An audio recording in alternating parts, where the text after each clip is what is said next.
কথা বেশ একটা চলে গেছেন। ও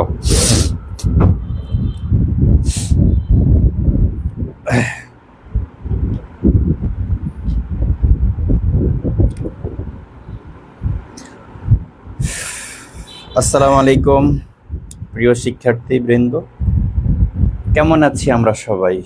আশা করি সবাই ভালো আছি। সবাইকে স্বাগত জানাচ্ছি তারেক্স অ্যাডমিশন কটেজের আরো একটি নতুন ক্লাস। সো আমি তোমাদের একটু কিছুক্ষণ 1 মিনিটের মতো সময় দিচ্ছি। তোমরা একটু দ্রুত জয়েন হয়ে যাও, ক্লাসটি তোমাদের ফ্রেন্ডসদের সাথে শেয়ার করে দাও, গ্রুপে মেনশন করে দাও এবং সবাই একটু দ্রুত জয়েন হয়ে যাও। দেন একটু রেসপন্স করো যে আমাদের ভিডিও কোয়ালিটি, সাউন্ড কোয়ালিটি সবকিছু ঠিক আছে কিনা। একটু দ্রুত, হ্যাঁ একটু দ্রুত। কোয়ালিটি, সাউন্ড কোয়ালিটি সবকিছু ঠিক আছে কিনা।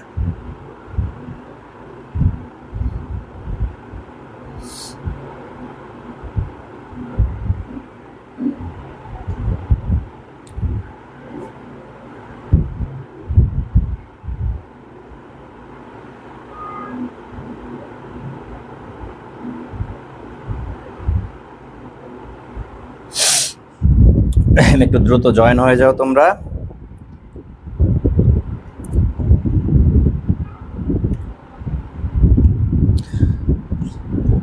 কে কোন জেলা থেকে আজকের ক্লাসটিতে যুক্ত হয়েছো সেটা একটু কমেন্ট করে জানিয়ে দাও এবং তোমরা কেমন আছো সেটাও একটু জানাও। তোমাদের পরীক্ষার প্রস্তুতি কেমন, কার প্রস্তুতি কি পর্যায়ে আছে সেটাও একটু জানাও। আর আমাকে তো তোমরা চিনোই, আমি তোমাদের মিরাজ স্যার। ইতিমধ্যেই আমাদের অসংখ্য জিকে ক্লাস নিয়েছি, তো আজকে ফার্স্ট আমি তোমাদের বাংলা ক্লাস নিচ্ছি। তো আশা করি আজকের ক্লাসটা থেকে তোমরা সর্বোচ্চ সংখ্যক কমন পাবো। আজকের ক্লাসটি অত্যন্ত গুরুত্বপূর্ণ শুরু থেকে শেষ পর্যন্ত, সুতরাং পুরো ক্লাসটি তোমরা দেখবা এবং আমি যখন যেটা কোশ্চেন আসে এবং যা তোমাদের জিজ্ঞেস করি সবাই একটু রেসপন্স করবা বেশি বেশি, ঠিক আছে? সবাই অ্যান্সার করার চেষ্টা করবা। আজকের ক্লাসে আমরা টোটাল 60টা এমসিকিউ মাল্টিপল চয়েস কোশ্চেন রেখেছি, যদিও 60টা কোশ্চেন, বাট 60টা আমরা ব্যাখ্যা সহকারে পড়বো। অ্যাজ এ রেজাল্ট তোমরা 60টার মধ্যে প্রায় 200-250-300-র মধ্যে গুরুত্বপূর্ণ ইনফরমেশন পেয়ে যাবে, যেগুলো তোমাদের পরীক্ষার জন্য অত্যন্ত গুরুত্বপূর্ণ। তো আজকের ক্লাসটি এখানে অ্যানিউ প্রিপারেশনের জন্য লেখা থাকলেও এই ক্লাসটি অ্যানিউ, ডিসিউ সহ তোমরা যারা সেকেন্ড টাইম আছো সবার জন্য সমানভাবে গুরুত্বপূর্ণ, ঠিক আছে?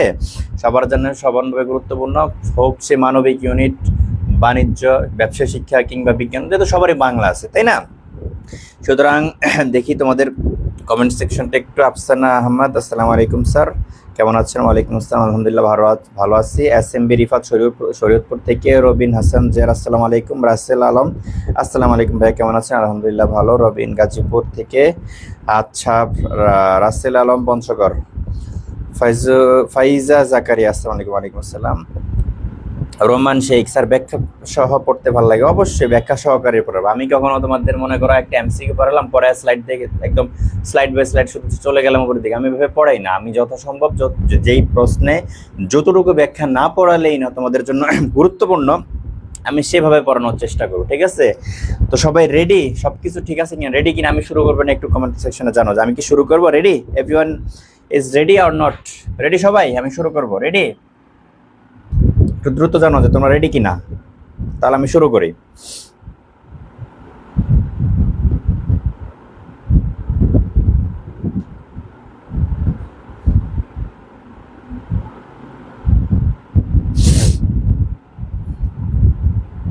আচ্ছা, তানিয়া আক্তার, আসসালামু আলাইকুম। সামিয়া আক্তার দিতি, আসসালামু আলাইকুম। শেরপুর জেলাতে। রোমান শেখ, ওকে স্যার, আচ্ছা ঠিক আছে, তাহলে তোমরা রেডি, আমি তাহলে শুরু করি। Everyone is ready. সো না থাক, আমরা ইংরেজি না বলে, যেহেতু এটা বাংলার ক্লাস, বাংলা সেকেন্ড পার্টের ক্লাস, আমরা বাংলা প্রত্যেকটা শব্দ বাংলায় বলার চেষ্টা করি, ঠিক আছে? যদি আমি তোমাদের জিকে ক্লাস নেই, ইংরেজি চলে আসে, ইংরেজি নেই, ইংরেজি বলি মাঝে, সেজন্য বাংলার ক্লাস ইংরেজি চলে আসে, তোমরা কিছু এটা ইয়ে করো না। তো তোমরা রেডি সবাই বলতেছো, ঠিক আছে? আচ্ছা, তাহলে আমরা শুরু করি। Okay okay, let's get started. Question number 1 দেখো, আমাদের কাছে কি চাইছে এখানে? ধ্বনির উপকরণ কি? বাক্য, শব্দ, অর্থবর্ণ, শব্দ, বাক্য, অর্থবর্ণ, ধ্বনির উপকরণ চাইছে। একটু ফাস্ট অ্যান্সার করবা তোমরা, কেমন? একটু ফাস্ট, একদম সবাই যতজন ক্লাসটাতে জয়েন আছো, যুক্ত আছে, সবাই কমেন্ট করবা, বেশি বেশি কমেন্ট করবা, সবাই রেসপন্স করবা। তাহলে ধ্বনির উপকরণ কি বলো? ধ্বনির উপকরণ একটু দ্রুত বলতে হবে। ধ্বনির উপকরণ, ধ্বনির উপকরণ কি? একটু দ্রুত বলতে হবে।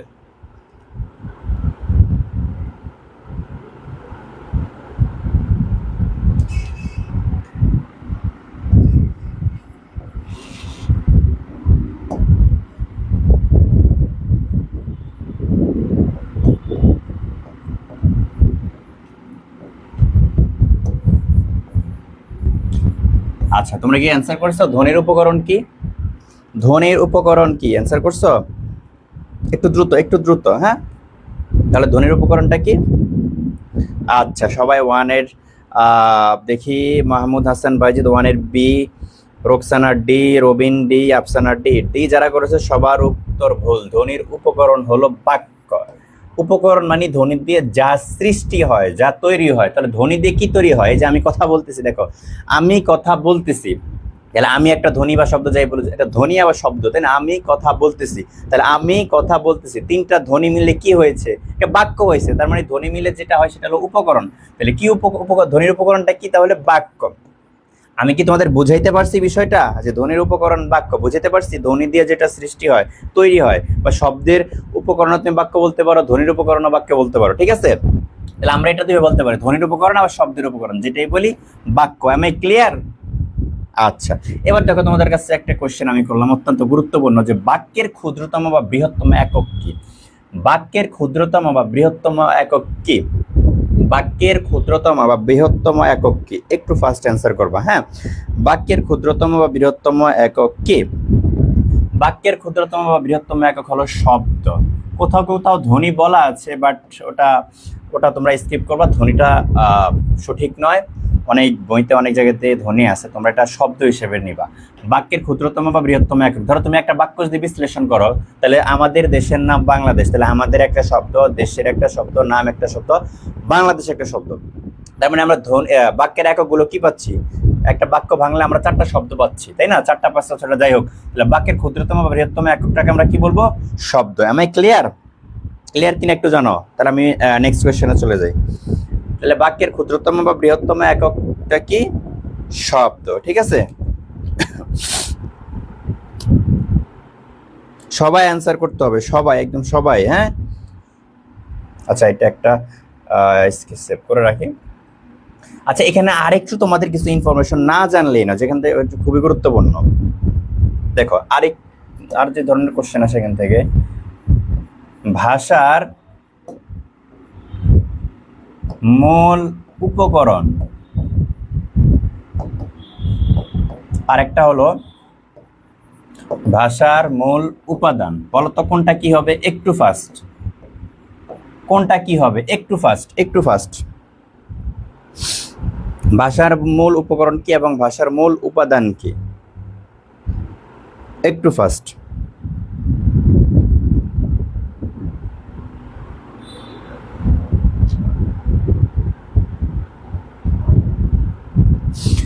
আচ্ছা, তাহলে একটু ফাস্ট অ্যান্সার করো তোমরা, দ্রুত। তাহলে আমরা জানলাম যে ভাষার মূল উপকরণ, ভাষার মূল উপকরণটা কি? তাহলে ভাষার মূল উপকরণ বাক্য। কি ভাই? আচ্ছা, বাক্য। আর ভাষার মূল উপাদান ধ্বনি।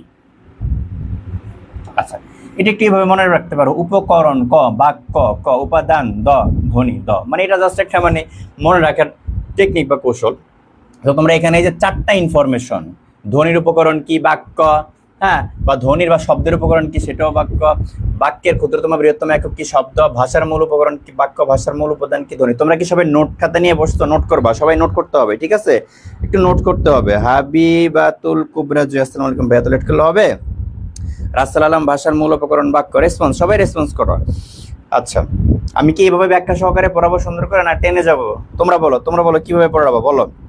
এইভাবে ব্যাখ্যা সহকারে পড়ালে একটা না একটা তোমরা দেখা যায় কমন পেয়ে যাবে, মানে প্রতি প্রশ্নে একটা না একটা হয়তো কমন পেয়ে গেলেও পেতে পারো, তাই না? সেটা থেকে যদি তোমরা আজকের ক্লাস থেকে 5টা 7টা 8টা 10টা পাও, আর কি লাগে, তাই না? এক ক্লাস থেকে 2টা পেলে তো অনেক কিছু। আশা করি অনেকগুলো তোমরা সর্বোচ্চ সংখ্যক কমন পাবো। তো জানো আমি কি ব্যাখ্যা সহকারে এভাবে পড়াবো নাকি একদম তাড়াতাড়ি করে শেষ করে দেবো? তাহলে আমরা জানলাম, আবার একটু বলে দিই, ধ্বনির উপকরণ বাক্য, বাক্যের ক্ষুদ্রতম বৃহত্তম একক শব্দ, ভাষার মূল উপকরণ বাক্য, ভাষার মূল উপাদান ধ্বনি। ওকে ওকে, আমরা 2 নম্বর কোশ্চেনে চলে যাই। দেখো, রোমান শেখ ব্যাখ্যা সহ পড়ান sir. Okay okay okay Roman, I will try my best. Sorry, আমি আমার সর্বোচ্চ চেষ্টা করব। আর ভাই একটু অসুস্থ, তোমাদের কাছে দোয়া চাই, দোয়া করবা। আচ্ছা, তানিয়া আক্তার ভাইয়া ব্যাখ্যা করে পড়ান। আচ্ছা দেখো, কতভাবে মানুষের মনের ভাব প্রকাশ করা যায়? 2 ভাবে, 3 ভাবে, 4 ভাবে, 5 ভাবে। আফসানা আহমেদ এক্সপ্লেন দিয়ে পড়ান। আচ্ছা, তাহলে কত ভাবে মানুষের মনের ভাব প্রকাশ করা যায় একটু বলো তো।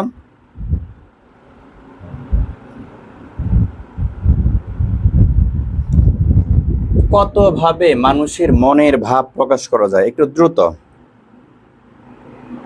আচ্ছা দেখো, আমি লিখি কত ভাবে। এক ভাবে লিখলাম যে ধ্বনির সাহায্যে, ধ্বনি মানে হলো কথা, হ্যাঁ, আমরা মুখ দিয়ে যা বলি তাই ধ্বনি, তাই না, ধ্বনির সাহায্যে।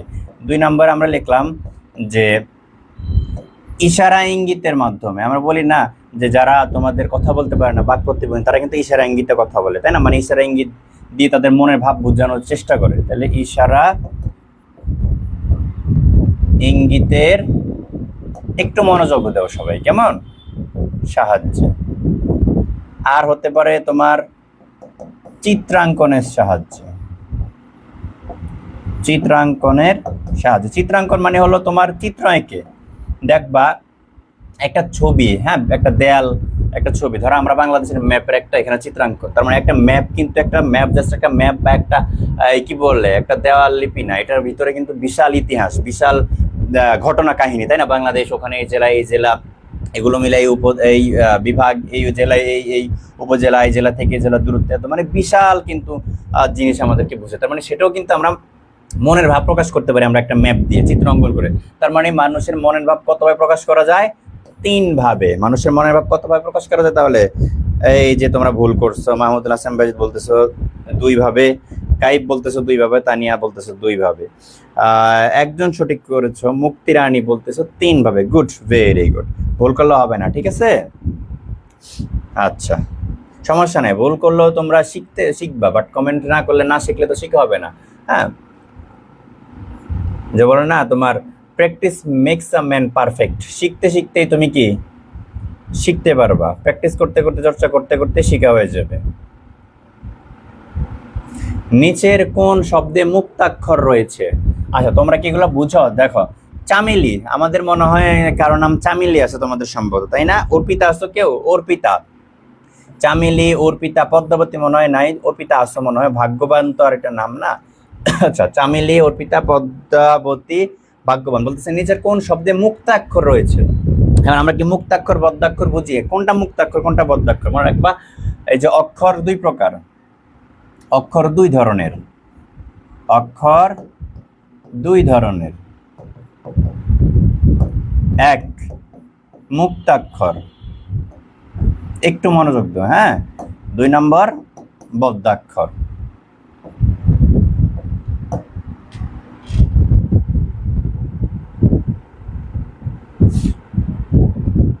তাহলে মুক্তাক্ষর কি বদ্ধাক্ষর কি? নিচের কোন শব্দে মুক্তাক্ষর রয়েছে? আচ্ছা, আমাদের কোশ্চেন এখানে ভুল হয়েছে, এখানে মুক্তাক্ষরের জায়গা হবে বদ্ধাক্ষর। হ্যাঁ, নিচের কোন শব্দে বদ্ধাক্ষর রয়েছে, কারণ এখানে 3টে মুক্তাক্ষর আছে আর একটা মাত্র বদ্ধাক্ষর আছে। তাহলে নিচের কোন শব্দে বদ্ধাক্ষর রয়েছে? তাহলে মুক্ত অক্ষর মানে হলো শব্দের শেষের বর্ণ বা অক্ষরটা যদি তোমার স্বরবর্ণ হয় সেক্ষেত্রে সেটা মুক্ত অক্ষর। স্বরবর্ণ মানে, আর যদি ব্যঞ্জন বর্ণ হয় সেটা বদ্ধাক্ষর। ধরো আমি বললাম চামিলি, শেষে কি পাইতেছি? ই, তার মানে এটা কি? মুক্তাক্ষর, মুক্ত হয়ে যাচ্ছে, শেষে স্বরবর্ণ। অর্পিতা, আ আছে, পদ্মাবতী ই আছে, তাই না, দীর্ঘই, তার মানে এগুলো কি? মুক্তাক্ষর। আর ভাগ্যবান ন বলে কিন্তু থেমে গেছে, এখানে কোনো স্বরবর্ণ নাই, তার মানে স্বরবর্ণ শেষে যদি উচ্চারিত হয় সেটা মুক্তাক্ষর, আর স্বরবর্ণ উচ্চারিত না হলে সেটা বদ্ধাক্ষর। তাহলে ভাগ্যবান এটা বদ্ধাক্ষর, তাই না?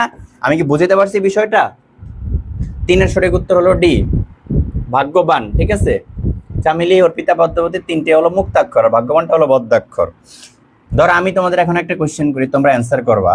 ধর আমার নামটাই বলি যে নাইম। আচ্ছা বলো, এটা কি মুক্তাক্ষর নাকি বদ্যাক্ষর? বলো তো, এটা কি মুক্তাক্ষর নাকি বদ্যাক্ষর? তোমরা বলো। নাইম এই শব্দটা কি এই শব্দে কি মুক্তাক্ষর আছে নাকি বদ্যাক্ষর আছে? যারা 3-এর অ্যান্সার ডি করেছো তাদের উত্তর সঠিক হয়েছে। হ্যাঁ, বলো তো, নাইম এটা কি মুক্তাক্ষর নাকি বদ্যাক্ষর? এই শব্দটাতে কি আছে একটু অ্যান্সার করো, দ্রুত দ্রুত দ্রুত।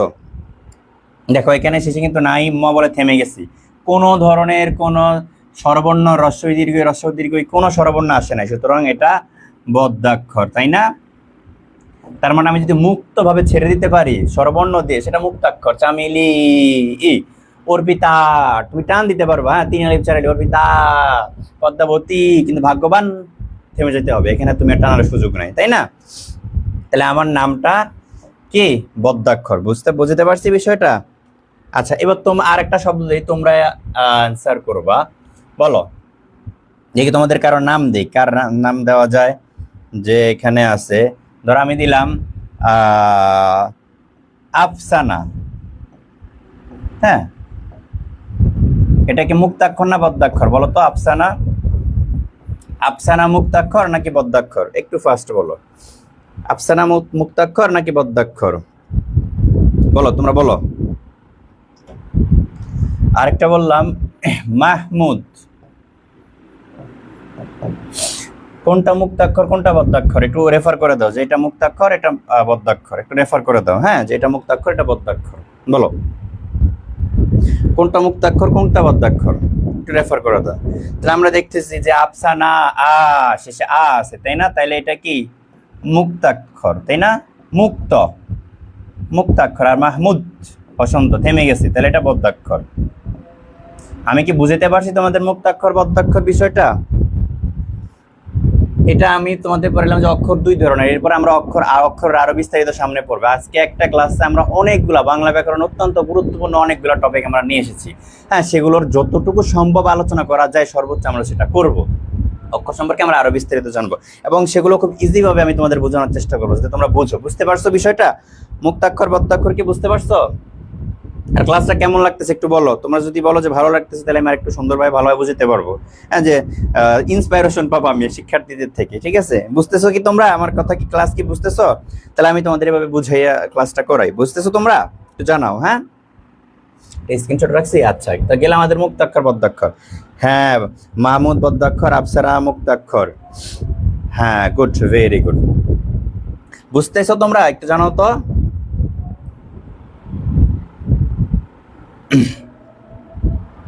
আচ্ছা, তাহলে আমরা নেক্সট কোশ্চেনে চলে যাই। দেখো এই যে দেখো অক্ষর সম্পর্কে আরো কিছু আমরা জানবো এখন। এখানে বলছে বাংলাদেশ শব্দটিতে কয়টি অক্ষর আছে? 3টি, 4টি, 5টি? এইটা খুবই গুরুত্বপূর্ণ, মনোযোগ দিয়ে, অত্যন্ত গুরুত্বপূর্ণ যে বাংলাদেশ শব্দটিতে কয়টি অক্ষর আছে। অক্ষর, বাংলাদেশ শব্দটিতে কতটি অক্ষর আছে বলো তো? বাংলাদেশ শব্দটিতে কতটি অক্ষর আছে? ফাইজা জাকারিয়া, অনেক ভালো ভাইয়া। সূচনা আচার্য, হ্যাঁ। রোমান শেখ, হ্যাঁ স্যার ভালো। মুক্তি রানী, জি ভাইয়া বুঝতে পারছি। আচ্ছা, ধন্যবাদ তোমাদেরকে, thank you my dear students, thank you. Habibatul Kubra Jui, অনেক ভালো লাগতেছে ভাইয়া। আচ্ছা, আফসান আহমেদ, ক্লাস অনেক ভালো হচ্ছে। আচ্ছা দেখো, তাহলে আমরা এখন শিখবো কি যে অক্ষর বলতেছে বাংলাদেশ শব্দটিতে কয়টা অক্ষর আছে। হ্যাঁ, আচ্ছা ধরো এখন আমরা জানি যে বাংলা শব্দের মধ্যে আমরা অক্ষর বলতে একটা জিনিস পাই, আবার বর্ণ বলে একটা জিনিস পাই। এখন অনেকে আমরা জানি যে সরাসরি এক অক্ষর, এগুলো অনেকে ভাবে যে অক্ষর সর একটা অক্ষর, সরাসরি রসিদ এগুলো একটা অক্ষর, বাট নট, ইউ আর রং। এগুলো অক্ষর না, এগুলো বর্ণ মানে হলো লেটার, ঠিক আছে? আর অক্ষর মানে কি সিলেবল, ঠিক আছে? এখন বলবো যে ভাইয়া তাহলে বর্ণ যদি লেটার হয়, যে সর সরেয়া ক খ, এটা যদি বর্ণ হয় লেটার হয়, তাহলে অক্ষর আবার কি কোন জিনিস, সেটা আবার কি? তাহলে অক্ষর আমরা একটু আগে দেখলাম যে 2 ধরনের হয়, মুক্তাক্ষর বদ্যাক্ষর। দেখে একটু আগে আমরা দেখলাম না যে একটা হয় মুক্তাক্ষর একটা হয় বদ্যাক্ষর। এখন কোশ্চেন হলো যে অক্ষর 2 ধরনের, মুক্তাক্ষর বদ্যাক্ষর। এখন আমাদের কাছে কোশ্চেন করছে বাংলাদেশ শব্দটিতে কয়টি অক্ষর আছে, কেমনে বুঝবো? আচ্ছা এবার একটু মনোযোগ দিয়ে আমি লিখে দেই। একটা শব্দ ধরো, আমি একটা শব্দ ধরো বাংলাদেশ, এখানে আমাদের কাছে প্রশ্ন হতে পারে এই শব্দের মধ্যে কয়টা অক্ষর আছে, কয়টা বর্ণ আছে। এখন আমরা বর্ণ তো বের করবো পরে, আগে আমরা অক্ষরের চ্যাপ্টারটা ক্লোজ করি, অক্ষরের বিষয়টা। যে আমাদের কোশ্চেন করলো যে বাংলাদেশের শব্দটিতে কয়টা অক্ষর আছে। অক্ষর জিনিসটা কি এটা না জানলে তো আমি বেরে করতে পারবো না যে কয়টা অক্ষর আছে। আগে আমরা অক্ষর জিনিসটা জানি। দেখো অক্ষর জিনিসটা কি, তাহলে আমরা একটু শিখে নেই যে অক্ষর, অক্ষর কি? অক্ষর হলো, লেখো, একটি শব্দের একটু মনোযোগ দাও, যতটুকু অংশ লিখে নিবা, হ্যাঁ, যতটুকু অংশ, একটি শব্দের যতটুকু অংশ একবারে, নট একেবারে, একবারে, হসন্ত দিবা কর নিচে, একবারে উচ্চারণ করা যায়, একবারে উচ্চারণ করা যায় তাকে অক্ষর বলে, অক্ষর বলে। তাইলে কি বললাম? একটি শব্দের যতটুকু অংশ একবারে উচ্চারণ করা যায় তাকে অক্ষর বলে। অক্ষর দুই ধরনের, মুক্তাক্ষর, বদ্ধাক্ষর। এখনো তোমরা বললো যে ভাইয়া আমরা এখনো বুঝি নাই, আমি জানি তোমরা এখনো বুঝো নাই। আচ্ছা, এবার দেখো বাংলাদেশ শব্দটা আমরা যদি একটু ভাঙি, ধরো এখানে আমি লিখলাম বাংলাদেশ। এখন ধরো এটাকে আমরা কয়বার উচ্চারণ করতে পারি? একটি শব্দের যতটুকু অংশ একবার উচ্চারণ করা যায়। তুমি বাংলাদেশে প্রথমে উচ্চারণ করতে পারবা বাং লা দেশ। তার মানে এখানে আমরা একটা পাচ্ছি বদ্ধাক্ষর, বাং বদ্ধাক্ষর, লা মুক্তাক্ষর, দেশ কি বদ্ধাক্ষর। লা হলো মুক্তাক্ষর, দেশ মানে শেষে ব্যঞ্জন ধ্বনি থাকলে সেটা বদ্ধাক্ষর, আর স্বরধ্বনি থাকলে সেটা মুক্তাক্ষর। এটুকু তো আমরা বুঝছি। তাহলে একটা শব্দের যতটুকু অংশ, তাহলে বাংলাদেশ আমরা কয়বার উচ্চারণ করতে পারতেছি? 3 ভাবে, বাংলাদেশ। তাহলে বাংলাদেশ শব্দটিতে কয়টা অক্ষর আছে? 3টা। বাংলাদেশ 3টা অক্ষর। আমি কি অক্ষর জিনিসটা বুঝতে পারছি? অক্ষর জিনিসটা। আমি আরো কিছু তোমাদের ধরো এক্সাম্পল দেই। আমি বললাম যে তোমাদের নাম থেকেই দেই, ধরো আমি আর যাদের নাম দিয়েছি তার নাম তো দিয়েছি। ধরো আমি লিখলাম রবিন। দেখো তুমি যদি বলে র বি ন, হয় না, ন তা আলাদা উচ্চারণ করা যেতেছে না। আমাদের এখানে শর্ত কি? শর্ত হলো একটি শব্দের যতটুকু অংশ একবার উচ্চারণ করা যায়, মানে উচ্চারণ করা যাইতে হবে, হোক সেটা মুক্তাক্ষর বা বদ্ধাক্ষর, বাট তোমার উচ্চারণ করা যাইতে পারে। তার মানে আমরা এখানে দেখতেছি র আলাদা উচ্চারণ করা যাইতেছে, বি চাইলেও ন আবার যায় না, সুতরাং আমাদের বিনটাকে একসাথে উচ্চারণ করতে হবে, র বিন। তার মানে 2টা। এখানে কয়টা অক্ষর? 2টা। একটা হলো মুক্তাক্ষর, একটা হচ্ছে বদ্ধাক্ষর। আমি কি বুঝতে পারছি তোমাদেরকে? তাহলে রবিনে কয়টা আছে? 2টা। এবার একটা শব্দ দেই, তোমরা উত্তর করবা। ধরো আমি বললাম যে দেখি আর কার নাম আছে এখানে। আচ্ছা, হাবিবা। আমি লিখলাম হাবিবা। এই যে কি অবস্থা। আচ্ছা দাঁড়ো, জায়গা নাই তো, আমি অন্য পেজে গেলে আবার। আচ্ছা বলো, হাবিবা শব্দটিতে কয়টা অক্ষর আছে? বলো, হাবিবা শব্দটিতে কয়টা অক্ষর আছে? আমরা কিন্তু এখন অক্ষর নিয়ে আলোচনা করতেছি, তাই না? এরপর আমরা বর্ণ নিয়ে, অক্ষর বর্ণের মধ্যে পার্থক্যটা বের করব। তাহলে বলো, হাবিবা শব্দটিতে কয়টা অক্ষর আছে? হাবিবা শব্দটিতে কয়টা অক্ষর আছে? একটু ফাস্ট। হাবিবা শব্দটিতে কয়টা অক্ষর আছে বলো, একটু ফাস্ট বলো। হ্যাঁ দেখো, হা বি বা 3টে মুক্ত অক্ষর পাচ্ছি আমরা। 3টা অক্ষরের শেষেই কি স্বরবর্ণ আছে বা স্বরধ্বনি আছে। তাহলে হা বি বা 3টা। কয়টা? 3টা। তোমরা কি বুঝতে পারছো? যে অক্ষর জিনিসটা কি এবং কিভাবে আমরা সেটা বিশ্লেষণ করবো? বুঝতেছো কিনা একটু জানো যে ভাইয়া বুঝতেছি। আচ্ছা, আমরা আরেকটা শব্দ তোমাদেরকে, যে জাকারিয়া। জাকারিয়া বলো, এটার মধ্যে কয়টা অক্ষর আছে? জাকারিয়ার মধ্যে কয়টা অক্ষর বলো তো? জাকারিয়া, দ্রুত ফাস্ট। জাকারিয়ার মধ্যে কয়টা অক্ষর আছে? একটু ফাস্ট। জাকারিয়া শব্দটার মধ্যে কয়টা অক্ষর আছে বলো? হাবিবাতে 3টা। হ্যাঁ, ভেরি গুড। ফাইজা জাকারিয়া, হাবিবাতে 3টা, সবাই 3টা বলেছো। রোকসানা, হাবিবা 3টা অক্ষর। গুড। এই যে তোমরা পারতেছো, কে বলে তোমরা পারো না? তোমরা তো পারতেছো, তোমাদের চান্স কে ঠেকায়? এই যে স্টুডেন্টরা পারতেছে। হ্যাঁ, ভেরি গুড। হাবিবাতে মুক্তাক্ষর 3টে মুক্তাক্ষর, তাই না? আচ্ছা দেখো, তাহলে আমরা দেখি এখানে জাকারিয়া 4টা এবং 4টে মুক্তাক্ষর। এখানে এটাতে বদ্ধাক্ষর নাই, এটাতে একটা মুক্তাক্ষর ছিল, একটা বদ্ধাক্ষর।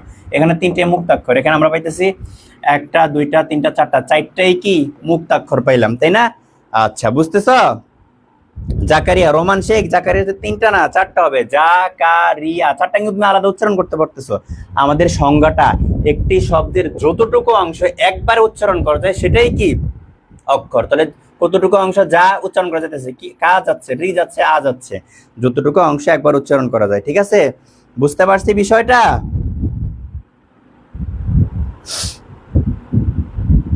বুঝতে পারতেছি? বলো তো, একটু জানাও, কমেন্ট করে জানাও দ্রুত।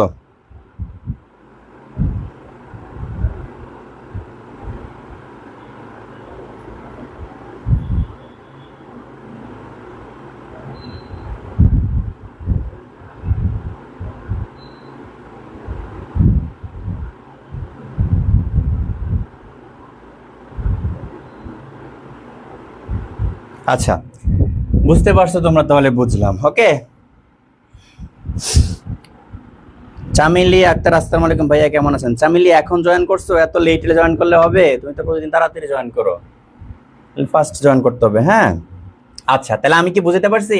আচ্ছা, এখানে আমরা অক্ষরটা শিখছি, এবার একটু বর্ণটা একটু আমরা শিখবো যে অক্ষর আর বর্ণের মধ্যে পার্থক্যটা কি। অক্ষর আর বর্ণের মধ্যে পার্থক্যটা কি? ঠিক আছে ভাইয়া, স্ক্রিনশট গুলো গ্রুপে দিলে বলে। আচ্ছা, দিয়ে দিব। ফাইজা বুঝতে পারছি, আফসানা আহমেদ, ইয়েস স্যার। আচ্ছা, তাহলে আমি এটা একটু সরাই দিতেছি। হ্যাঁ, সরাই দিয়ে আমি এখানে এখন বর্ণ আলোচনা করব। তোমাদের যেহেতু আমি অক্ষর আর বর্ণের মধ্যে পার্থক্য বোঝাবো, অক্ষরটা শেষ আমি সরাইলাম। ঠিক আছে, ক্লিন। আচ্ছা, এবার আমরা বর্ণ শিখবো। বর্ণ, অক্ষর আর বর্ণের মধ্যে পার্থক্যটা কি? আমি বললাম যে বাংলাদেশ এই শব্দটার মধ্যে কয়টা বর্ণ আছে? তোমরা আগে বলো, দেন আমি ব্যাখ্যা করতেছি। বলো যে বাংলাদেশ শব্দটার মধ্যে কয়টা বর্ণ আছে, তারপরে আই উইল এক্সপ্লেন, আমি বোঝাবো। হ্যাঁ, আগে তোমরা একটু অ্যান্সার করো। ঠিক আছে, একটু ফাস্ট। বাংলাদেশ শব্দটাতে কয়টা বর্ণ আছে?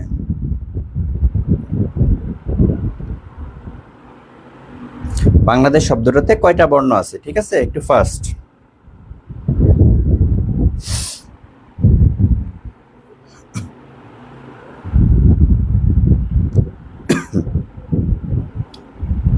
ফাস্ট ফাস্ট, একটু ফাস্ট। রবিন হাসান জিয়ার, জিয়ার বলতেছো 5টা, রবিন বলতেছো 5টা, তারপরে আর আর রেসপন্স করো, একটু ফাস্ট করো। হ্যাঁ, একটু ফাস্ট রেসপন্স করো। ফাইজা জাকারিয়া 5টা বর্ণ। তার মানে তোমরা বলতেছো যে মানে তোমাদের মতে যে ব একটা, অনুষ্কার একটা, ল একটা, দ একটা, তালিবাস একটা, তাই না? তোমরা এইভাবে 5টা বলতেছো। আবার আব্দুল্লাহ খান জয় বলতেছো 3টা। বাংলাদেশ 3টা তো অক্ষর, বর্ণ না। আব্দুল্লাহ 3টা অক্ষর, 3টা বর্ণ না। রিয়া সরকার বাংলাদেশ, বাংলাদেশের 3টা তো অক্ষর। বাংলাদেশ, আমি তোমাদেরকে জিজ্ঞেস করছি যে বাংলাদেশ শব্দটাতে কয়টা বর্ণ আছে, অক্ষর না। অক্ষর তো 3টা, আমরা সেটা আলাদা পড়লাম। অক্ষর আর বর্ণ কিন্তু পার্থক্য আছে। অক্ষর মানে হলো একটা শব্দের যতটুকু অংশ একবার উচ্চারণ করা যায় সেটা অক্ষর, যেমন বাংলাদেশ 3টা অক্ষর। আমি জিজ্ঞেস করছি বর্ণ কয়টা, সবাই 5টা বলতেছো, রাইট? তোমরা বলতেছো বা, অনুসার, ল, দ, তালিবস, তাই না?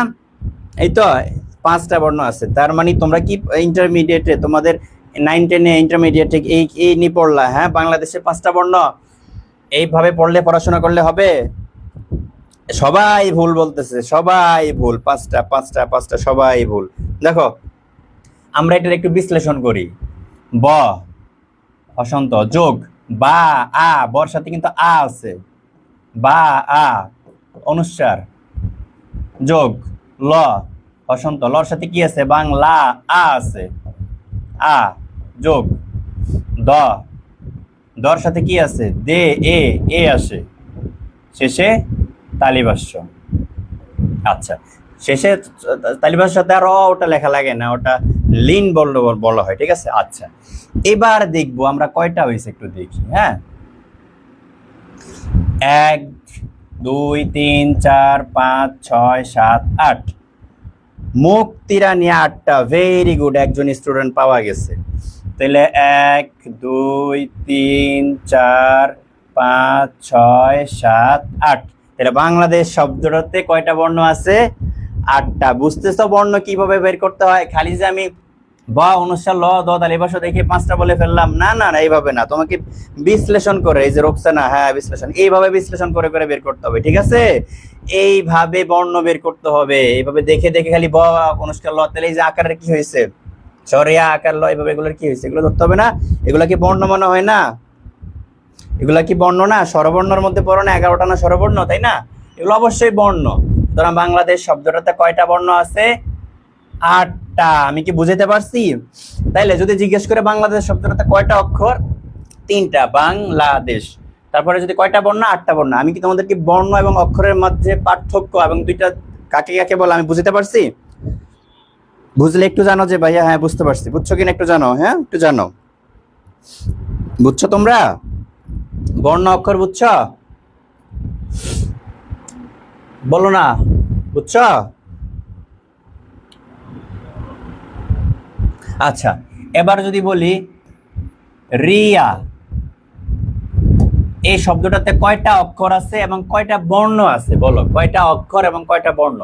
রিয়া শব্দটাতে কয়টা অক্ষর কয়টা বর্ণ? বলো, রিয়া শব্দটাতে কয়টা অক্ষর কয়টা বর্ণ? সূচনা আচার্য, বুঝছি এখন স্যার। জি ভাইয়া বুঝতে পারছি ভালোভাবে। Good, very good. না বুঝলে বলবো যে ভাইয়া বুঝি না, বারবার বুঝিয়ে দিব, অসুবিধা নাই, ঠিক আছে ভাইয়া। বিশল তানিয়া কি বললা যে ভাইয়া এটা একটা আবার বোঝান, কোনটা বোঝাবো তানিয়া ভাইয়া? তোমার ওই ওয়ার্ডটা আমি বুঝি না, একটু বুঝিয়ে বলো কোনটা বোঝাবো তানিয়া, একটু বলো। তাহলে রিয়ার মধ্যে কয়টা বর্ণ আছে, কয়টা কি বলে এটাকে অক্ষর আছে বলো। আমি এটা একটু সেভ করে আরেকটা ইয়েতে লিখতেছি। কি বললাম শব্দটা? রিয়া। রিয়ার মধ্যে কয়টা অক্ষর আছে, কয়টা বর্ণ আছে বলো।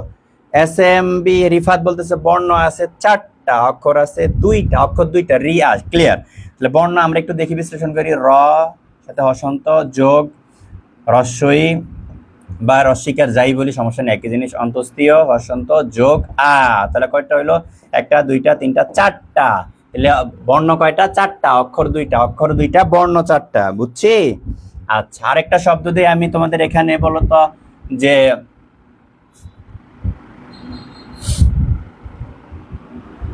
দেখি আরেকজনের নাম দেই, যার নাম দেই না এখনো। তানিয়া, এটা তোমরা আগে দেই নাই। আচ্ছা, এটার মধ্যে কয়টা অক্ষর আছে, কয়টা বর্ণ আছে বলো। তানিয়ার মধ্যে কয়টা অক্ষর কয়টা বর্ণ? ফার্স্ট, তানিয়ার মধ্যে কয়টা অক্ষর কয়টা বর্ণ? একটু ফাস্ট, হ্যাঁ।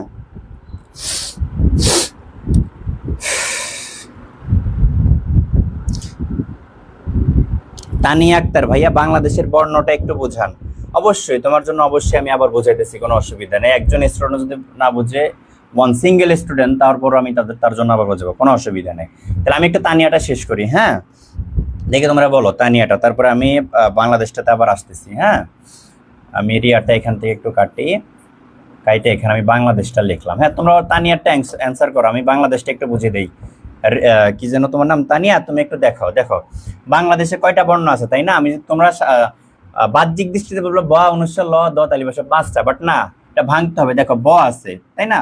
বর সাথে কিন্তু ব আকার, বা আকার, আকার মানে হলো সরিয়া, তাই না? তারপরে অনুস্বার, তারপরে ল আছে, অনুস্বার, ল আছে, লর সাথে কিন্তু লা আ আছে, তাই না? যোগ দ, দর সাথে কিন্তু দে এ আছে, শেষে তালিবাস্য। তাহলে কয়টা হইলো?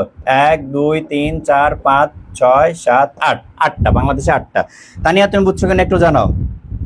আচ্ছা, এবার তানিয়া শব্দটাতে যাই। তাহলে এটার মধ্যে অক্ষর আছে 1টা 2টা 3টা, আর বর্ণ বলতে তোমরা কয়টা আছে? 6টা। আমি একটু দেখি তো, ভাঙ্গি ত, আমি একটু ভাঙ্গি দেখি হয় কিনা। ত যোগ সরিয়া যোগ ন যোগ রস্বই যোগ অন্তস্তীয় যোগ আ। তাহলে কয়টা হইলো? 1টা 2টা 3টা 4টা 5টা 6টা। তানিয়ার মধ্যে 6টা। গুড, ভেরি গুড, সবার উত্তর সঠিক হয়েছে। তানিয়া শব্দটার মধ্যে কয়টা আছে? অক্ষর আছে 3টা, বর্ণ আছে 6টা। আর তানিয়া তুমি কি ওইটা বুঝতে পারছো? আচ্ছা, সবাই কি অক্ষর এবং বর্ণ এই বিষয়টা বুঝতে পারছো কিনা একটু কমেন্ট করে জানো যে ভাইয়া হ্যাঁ অক্ষরের বর্ণটা বুঝতে পারছি। তাহলে আমি নেক্সট কোশ্চেনে চলে যাই। অক্ষরের বর্ণ বুঝতে পারছো তো তোমরা?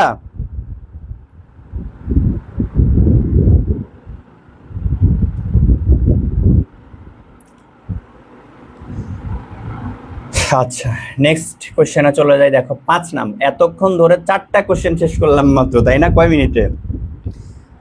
35 মিনিট, প্রায় 4টা কোশ্চেন। একটু ফাস্ট যেতে হবে, তাই না? এত বিস্তারিত বুঝতে গেলে তো 6-7 ঘন্টা লেগে যাবে।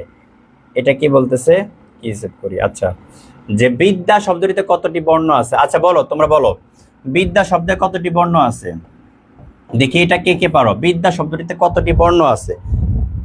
আচ্ছা, কতটি বর্ণ এবং কতটি অক্ষর? কতটি অক্ষর আছে, কতটি বর্ণ আছে, দুইটাই বলো।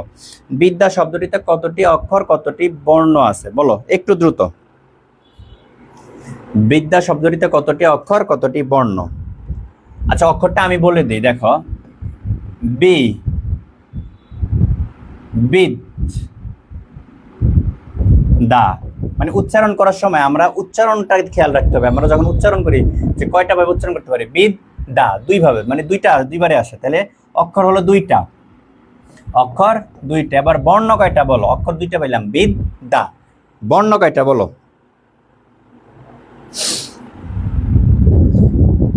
রোমান শেখ 4 ঘন্টা ক্লাস হোক, ভাইয়া একটু অসুস্থ, বুঝছো, জ্বর, অত্যন্ত শরীর অত্যন্ত অসুস্থ, তারপরেও তোমাদের সামনে পরীক্ষা, এই জন্য ক্লাসটা করাইতেছি, হ্যাঁ, এই আর কি। আচ্ছা, তাহলে বিদ্যার মধ্যে কয়টা বর্ণ বলছো তোমরা? রিফাত বলতেছো 5টা বর্ণ, রোকসানা 5টা, ফাহাদ 5টা, সবাই 5টা বর্ণ বলতেছো, তাই না? আচ্ছা, দেখি আমি একটু ভাঙি। ব যোগ রস্বই, যেহেতু বি, দ যোগ জ মানে ধরো জফলা বা জ যেটাই ধরি, বা জফলা ধরলাম, যোগ আ, তাই না, শেষে আ আছে। তাহলে 1টা 2টা 3টা 4টা 5টা। গুড, ভেরি গুড, সবার অ্যান্সার কারেক্ট। তাহলে বিদ্যা শব্দের কয়টা বর্ণ আছে? 5টা বর্ণ, তাই না? আচ্ছা, বুঝতেছো তোমরা? আমাদের 5টা কোয়েশ্চেন শেষ হলো, তারপরে আমরা 6 নম্বরটাতে চলে যাই। আচ্ছা, বাংলা ভাষার মৌলিক স্বরবর্ণ কতটি? 5টি, 6টি, 7টি, 8টি। দেখো, মৌলিক স্বরবর্ণ, মৌলিক স্বরধ্বনি কি কি জানতে হবে আমাদের এখানে? মৌলিক স্বরবর্ণ জানতে হবে, মৌলিক স্বরধ্বনি জানতে হবে, আর জানতে হবে যৌগিক স্বরবর্ণ, আর জানতে হবে কি? যৌগিক স্বরধ্বনি, যৌগিক স্বরধ্বনি। এই বিষয়গুলো আমাদের একটু জানতে হবে, ঠিক আছে? মৌলিক স্বরবর্ণ, মৌলিক স্বরধ্বনি, যৌগিক স্বরবর্ণ, যৌগিক স্বরধ্বনি। আচ্ছা, তাহলে আগে এটা অ্যান্সার করো। বাংলা ভাষায় মৌলিক স্বরবর্ণ কতটি? 5টি, 6টি, 7টি, 8টি। এই 6 নম্বরের কোশ্চেন আমি এখন একটু ব্যাখ্যা করব, সেটা অত্যন্ত গুরুত্বপূর্ণ, সবাই একটু মনোযোগ সহকারে দেখো, অত্যন্ত গুরুত্বপূর্ণ, ঠিক আছে? তাহলে বাংলা ভাষায় মৌলিক স্বরবর্ণ কয়টি? সবাই বলতেছে মৌলিক স্বরবর্ণ 7টি, 7টি, 7টি, 7টি, 7টি, তাই না? মৌলিক স্বরবর্ণ 7টি।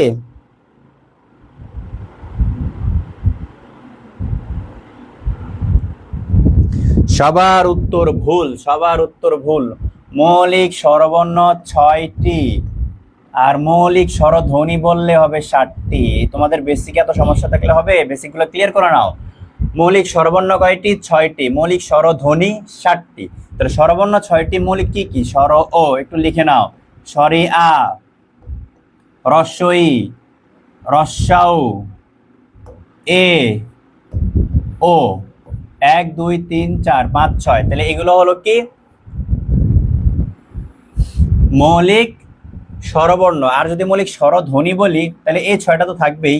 যে 6টা কি কি? স্বর ও, স্বরেয়া, রস্বই, রস্যাউ, এ, ও, এই 6টা। এবং আরেকটা হলো এ, আমরা পাই না এরকম যে এ, তাহলে এটা এর মতো, তাহলে এটা কিন্তু স্বরবর্ণ না। এ বলতে কোনো বর্ণ আছে নাই, কিন্তু এটা স্বরধ্বনি। মানে মৌলিক স্বরবর্ণ হলো 6টা, স্বর, স্বরেয়া, রস্বই, রস্যৌ, এ, ও। আর মৌলিক স্বরধ্বনি বললে হবে কয়টা? 7টা। বুঝতে পারছি আমি?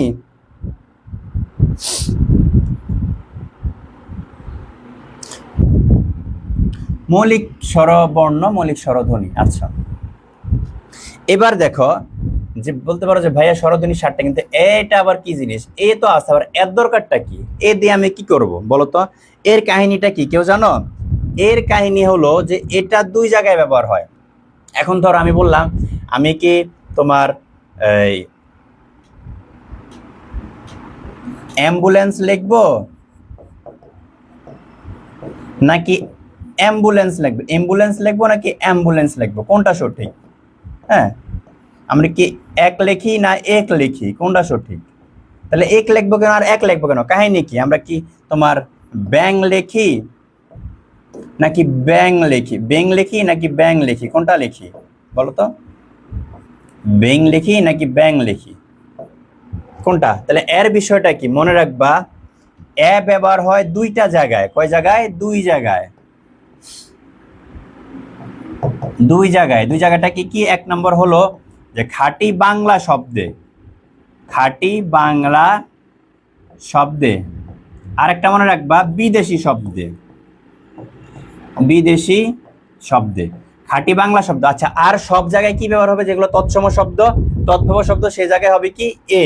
তাহলে এটা ব্যবহার হবে দুই জায়গায় খাঁটি বাংলা শব্দ। এখন খাঁটি বাংলা শব্দ কোনগুলো? ব্যাং, এটা একটা খাঁটি বাংলা শব্দ, এটা ভুল। তারপরে অ্যাম্বুলেন্স, অ্যাম্বুলেন্স কোনটা সঠিক? দেখো অ্যাম্বুলেন্স, AMBULANCE, অ্যাম্বুলেন্স ইংরেজি শব্দ, তার মানে বিদেশি। তাহলে বিদেশি শব্দ হলে কি হবে? এ হবে। তারপরে এক, এক, এক হলো খাঁটি বাংলা শব্দ, সুতরাং এখানে কি বলে এটাকে, সরি এটা খাঁটি বাংলা শব্দ না, এটা হবে এক, এক। তদ্ভব শব্দ, এটা হবে কি? এক। বুঝতে পারছি আমি? রোকসানা এক হবে না, এক হবে, এক, এক। ঠিক আছে? আচ্ছা, তাহলে আমি মৌলিক স্বরবর্ণ এবং স্বরধ্বনি বুঝতে পারছি। আর যৌগিক স্বরবর্ণ মনে রাখবা দুইটা, এই যে ওই আর হলো ও, এই দুইটা হলো যৌগিক স্বরবর্ণ। আর যৌগিক স্বরধ্বনি মনে রাখবা 25টা, এটা ভাঙ্গা বলতে হবে, এটা মনে রাখবা যৌগিক স্বরধ্বনি 25টা। তাহলে কি বিষয়গুলো আমি ক্লিয়ার বুঝতে পারছি? একটু জানো ক্লিয়ার কিনা?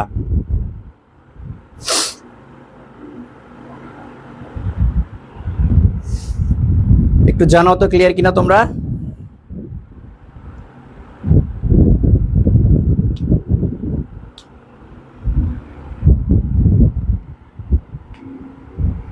এটা কি খাঁটি বাংলা? এটা খাঁটি বাংলা হবে না, সরি, এটা হবে তদ্ভম বা দেশি শব্দে। হ্যাঁ, তদ্ভম বা দেশি শব্দে কি হবে? এ হবে। হ্যাঁ, একটু মিস্টেক। যেমন এক, এটা হলো খাঁটি বাংলা শব্দ, এই কারণে এ হয়েছে। তদ্ভব হলে সেখানে এ হবে। এটা একটা তদ্ভবন, এটা হলো খাঁটি বাংলা শব্দ, এই কারণে এ হয়েছে। আবার একটু মনে বুঝাই, এ যেটা এটা হবে দুই জায়গায়, একটা হবে তদ্ভব বা দেশি শব্দে, আর একটা হবে বিদেশি শব্দে। ঠিক আছে? বিদেশি শব্দ যেমন অ্যাম্বুলেন্স। ঠিক আছে?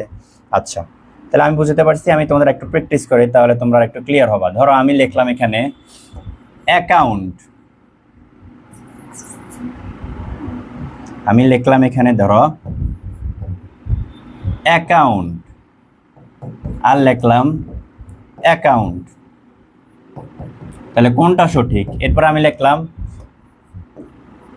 অ্যাডভোকেট, আর লিখলাম অ্যাডভোকেট।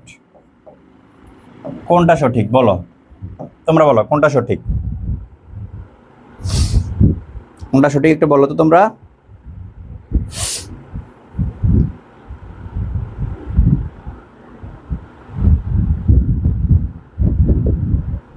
আফসানা আহমদ, আর একটু বোঝান। আচ্ছা, এটা হলো তোমার একদম দেশি বা তদ্ভব শব্দ, যেগুলা তদ্ভব দেশি শব্দ, ওইগুলাতে তোমার এ ব্যবহার হবে। যেমন তোমার ব্যাং, এটা একটা তদ্ভব দেশি শব্দ, এই কারণে আমরা বলি ব্যাং, আমরা কিন্তু ব্যাং বলি না, ব্যাং বলি। হ্যাঁ, কারণ এটা হলো তদ্ভব দেশি শব্দ।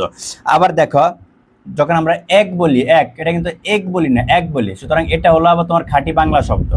এটা হলো খাঁটি বাংলা, খাঁটি বাংলাতে এ হবে না, এটা হলো তদ্ভব। ঠিক আছে? বা দেশি। ওকে, আচ্ছা, তাইলে তোমাদের কোশ্চেন যেটা ছিল যে অ্যাকাউন্ট আর অ্যাকাউন্ট, অ্যাডভোকেট, অ্যাডভোকেট, কোনটা সঠিক বলো তো?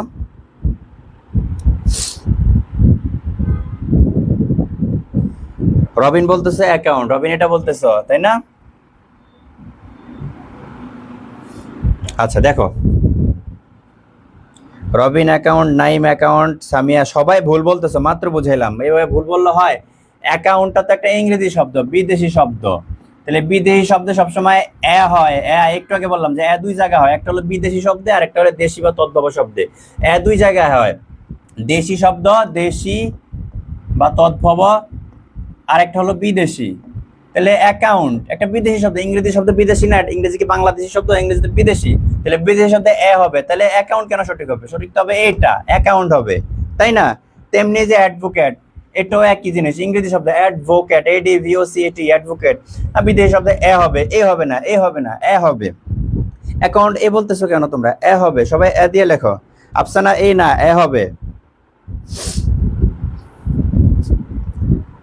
না বুঝলে বলবা, আমি কি বুঝতে পারছি? এবার বুঝলে বলো।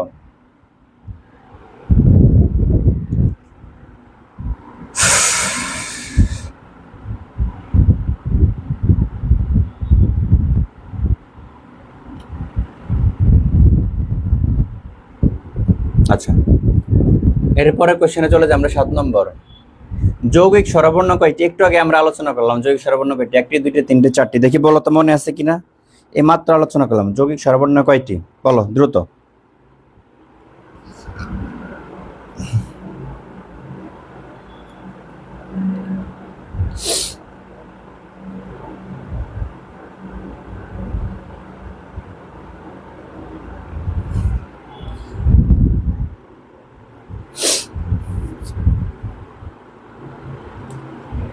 যৌগিক স্বরবর্ণ কয়টি? একটু আগে আলোচনা করেছি আমরা যৌগিক স্বরবর্ণ 2টি, ওই এবং ও। চামিলি বি, সবাই বুঝতে। তারিফ শেখ, বুঝি নাই। কোনটা বুঝো নাই তারিফ? বলো, তুমি বলো। এ বুঝো নাই, এটা বিদেশি শব্দে ব্যবহৃত হয়, তুমি এটা মনে রাখবে। বিদেশি শব্দ, অ্যাম্বুলেন্স একটা বিদেশি শব্দ, অ্যাডভোকেট বিদেশি শব্দ। বিদেশি বলতে অ্যাডভোকেট, অ্যাম্বুলেন্স এগুলো ইংরেজি শব্দ না। বাংলা শব্দ বা দেশি শব্দ ছাড়া যা আছে সব বিদেশি, মানে ইংরেজিগুলো বিদেশি, ফার্সিগুলো বিদেশি, আরবিগুলো বিদেশি। বিদেশি শব্দ সবসময় এ হবে। এ হলে তাহলে কি হয়? অ্যাম্বুলেন্স হয়। এ হবে না, অ্যাম্বুলেন্স। এ হলে অ্যাকাউন্ট হয়। অ্যাকাউন্ট যেহেতু বিদেশি শব্দ, অ্যাকাউন্ট ইংরেজি শব্দ। তারপরে তোমার অ্যাডভোকেট, সেটাও এ হবে, কারণ বিদেশি বা ইংরেজি শব্দ। অ্যাডভোকেট, এই কারণে এগুলো এ হয়েছে, কারণ এটা বিদেশি শব্দ হয় এবং দেশি বা তদ্ভব হয়। এবার কি বুঝতে পারছো? না বুঝলে বলো, আবার বোঝাবো। আচ্ছা, 8 নম্বরে চলে যাই আমরা। লিন বর্ণ কোনটি? একটু আগে আমি কথার ফাঁকে ফাঁকে এটা বলে ফেলছিলাম যে একটা লিন বর্ণ আছে, সেই লিন বর্ণটা কোনটা? স্বর ও রস্যউ এই রব। লিন বর্ণটা কোনটা? অর্থাৎ যেটা লেখা লাগে না কিন্তু আমরা মুখে উচ্চারণ করি, সেটা কোনটা? লিন বর্ণ। বলো, লিন বর্ণ কোনটা? ধরো আমি বললাম এখানে রহিম। রহিম বলতে আমরা কিন্তু রর পরে র অ বলতেছি, র অ যোগ হ যোগ রস্বই যোগ ম, তার মানে রর সাথে কিন্তু আমরা অ বলতেছি, র অহিম, রহিম, কিন্তু উচ্চারণ করতেছি না, মানে এটা দেখা যায় না। সরি, উচ্চারণ করতেছি কিন্তু দেখা যায় না, লিখতেছি না। তার মানে এটাই হলো লিন বর্ণ। তাহলে স্বরটা হলো লিন বর্ণ, বুঝতে পারছি?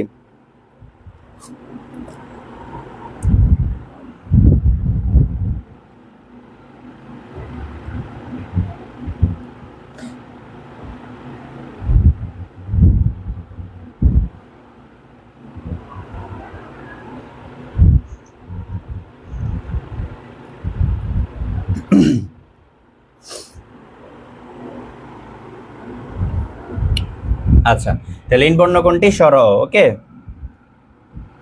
এরপরে চলে যাই আমরা 9 নম্বরটা। নিচের কোনটি শুদ্ধ বানান? এই যে বলো, শুদ্ধ বানানা চলতে আসছে, আমরা চলে আসছি। স্বায়ত্তশাসন, স্বায়ত্তশাসন, স্বায়ত্তশাসন, উচ্চারণ তো একই। শুদ্ধ বানান কোনটা বলো? স্বায়ত্তশাসন। বলো, শুদ্ধ বানান কোনটা?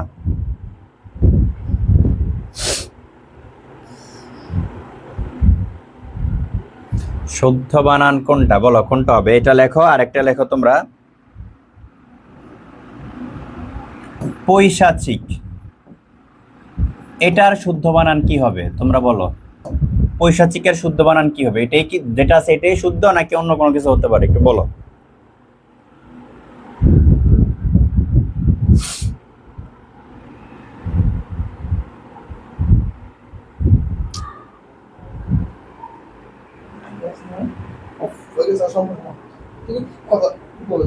আচ্ছা বলো, এটা কোনটা হবে তাহলে? 9 নম্বরটা আমাদের একটু টেকনিক্যাল প্রবলেম, ঠিক হয়ে যাবে। হ্যাঁ, ঠিক হয়ে যাচ্ছে।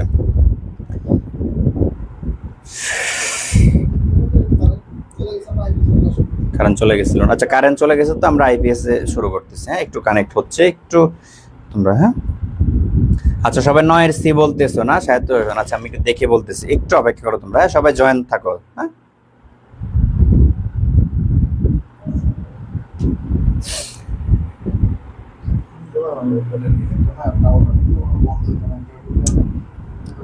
কারেন্টে যা ডিস্টার্ব করে।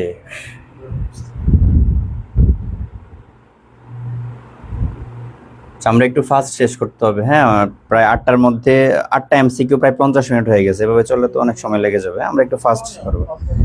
এত এত আমাদের টপিক ওয়াইজ ব্যাখ্যা করতে গেলে তো দেখা যায়। হ্যাঁ, তোমরা ভর্তি হতে থাকো, আমরা আমাদের এই যে টপিকগুলো এগুলো আমরা একদম ডিটেইলসে লেকচার ওয়াইজ আমরা এগুলো ব্যাখ্যা সহকারে একদম বিস্তারিতভাবে আলোচনা করবো, কোনো অসুবিধা নেই। তোমরা যারা ভর্তি হয়েছে তো হয়েছে, যারা হও নাই আমাদের সেকেন্ড টাইম ব্যাচে দ্রুত ভর্তি হয়ে যাও। জয়েন হয়ে যায়, হ্যাঁ। কোনটা? এটা এটা এটা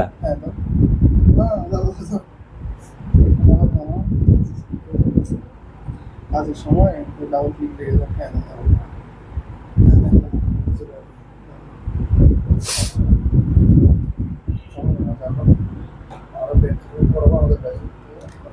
তোমরা শুদ্ধ বানান লিখতেছো, কেউ কিন্তু গুগলের সাহায্য নিব না, ঠিক আছে?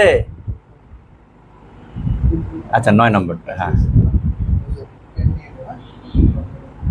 আচ্ছা, তাহলে নিচের কোনটা শুদ্ধ বানান? গুগলের সাহায্য কেউ নিবা না। আচ্ছা, আরেকটা জিজ্ঞেস করছিলাম তোমাদের কি জানো, আমি তো ভুলে গেছি। পৈশাচিক না?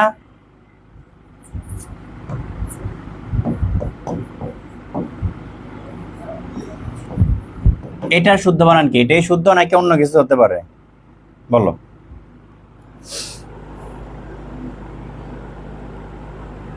তাহলে সবাই, অনেকে সি করতেছে, অনেকে ডি করতেছ, সি ডি ডি। আচ্ছা, তাহলে শুদ্ধ বানান হবে মনে রাখবা ঘ নাম্বার। শয়ের নিচে ব হবে, কিন্তু তয়ের নিচে ব হবে না। এটা দন্ত স হবে, এটা তালব্যস্য হবে। হ্যাঁ, এটাও দন্ত স। বুঝতে পারছি? আচ্ছা, এবার পৈশাচিক বানানটা একটু লেখো তোমরা। পৈশাচিক একটু ফাস্ট, পৈশাচিকটা লেখো। হ্যাঁ, কি হবে পৈশাচিকটা? পৈশাচিক চামিলি পৌশাচিক, ফাহাদ পৈশাচিক। বলো কোনটা হবে? না, দেখো আমি লিখে দিই, এটা একটাও সঠিক না। সঠিকটা হবে হয় তোমার এটা এইভাবে হবেই না, হয় হবে এটা পাশবিক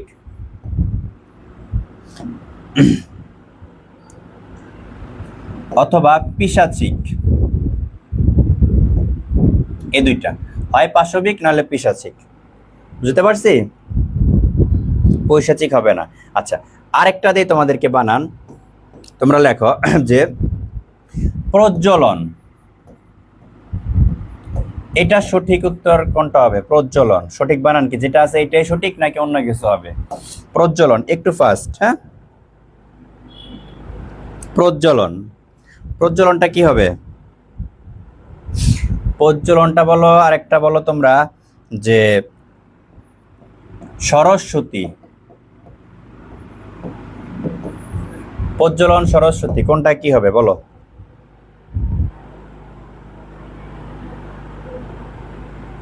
প্রজ্বলন সরস্বতী কোনটা কি হবে? এটা মনে রাখবা, এটা হবে প্রজয় ব, ঠিক আছে, লন।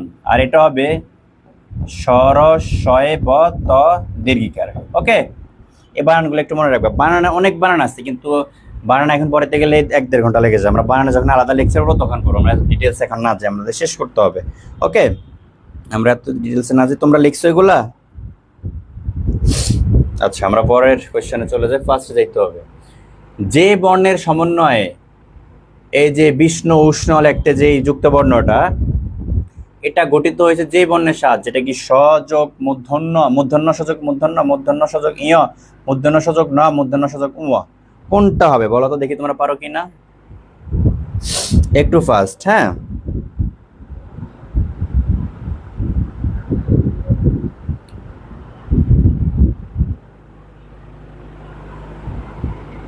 এটা লিখবা আর এটা একটু বলবা। বিজ্ঞান লিখতে যে যুক্ত বর্ণটা, আর একটা হলো ব্যঞ্জন লিখতে যে যুক্ত বর্ণটা, কোনটা কিভাবে গঠিত তোমরা বলতে পারবা? তাহলে যে বর্ণের সমন্বয়ে যুক্ত বর্ণটি গঠিত হয়েছে সেগুলো নির্দেশ করুন। তাহলে এটা হবে কোনটা বলো তো? এটাকে যদি তুমি ভাঙো তাহলে এটার উত্তর হবে এটা, মূর্ধন্য স যোগ ন।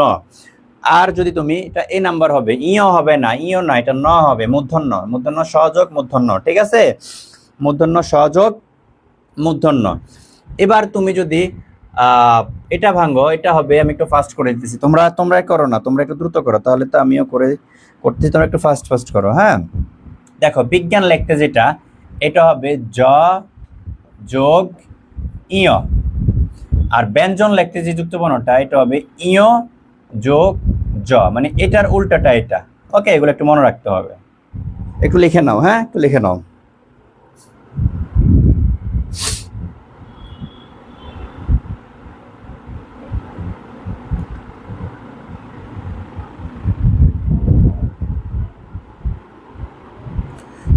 বন্ধু, আমি একটু ক্লাসে আছি। হ্যাঁ, ক্লাস শেষ করে বলতেছি। আচ্ছা, তো যেটা বলতেছিলাম, হ্যাঁ, যে যে বর্ণের আছে এটা অ্যান্সার করছে। আমরা একটু ফার্স্টে চলে যাই, তাহলে এটা সেভ করে রাখছে। আমরা 11 নম্বরে চলে যাই। হ্যাঁ, দেখো, বাংলা ভাষায় ব্যবহৃত অর্ধমাত্রার বর্ণগুলোর মধ্যে কতটি স্বরবর্ণের? অর্ধমাত্রার বর্ণ কতটি? দেখো, আমরা এটা একটু শিখে নিই। বর্ণ, হ্যাঁ, পূর্ণমাত্রা, অর্ধমাত্রা, আর একটা হলো মাত্রাহীন।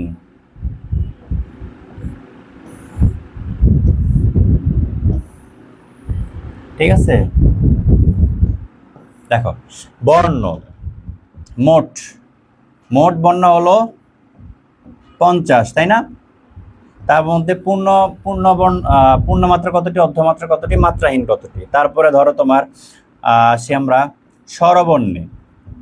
স্বরবর্ণের মধ্যে পূর্ণমাত্রা কতটি, অর্ধমাত্রা কতটি, মাত্রাহীন কতটি? এরপরে আসি আমরা ধরো ব্যঞ্জনে। ঠিক আছে, ব্যঞ্জন বর্ণের ভিতরে পূর্ণ মাত্রা কতটি, অর্ধমাত্রা কতটি, মাত্রাহীন কতটি? দেখো, মনে রাখবা, মোট বর্ণ 50টি, তার মধ্যে পূর্ণমাত্রা হলো 32টি, অর্ধমাত্রা 8টি, মাত্রাহীন 10টি। স্বরবর্ণ চলে আসে, পূর্ণমাত্রা 6টি, অর্ধমাত্রা 1টি, মাত্রাহীন 4টি। এরপরে চলে আসি আমরা ব্যঞ্জন বর্ণে। দেখো, পূর্ণমাত্রা হলো তোমার 26টি, অর্ধমাত্রা আছে তোমার 60টি, এবং মাত্রাহীন 6টি। এটি একটু মনে রাখতে হবে তোমাদের। ঠিক আছে,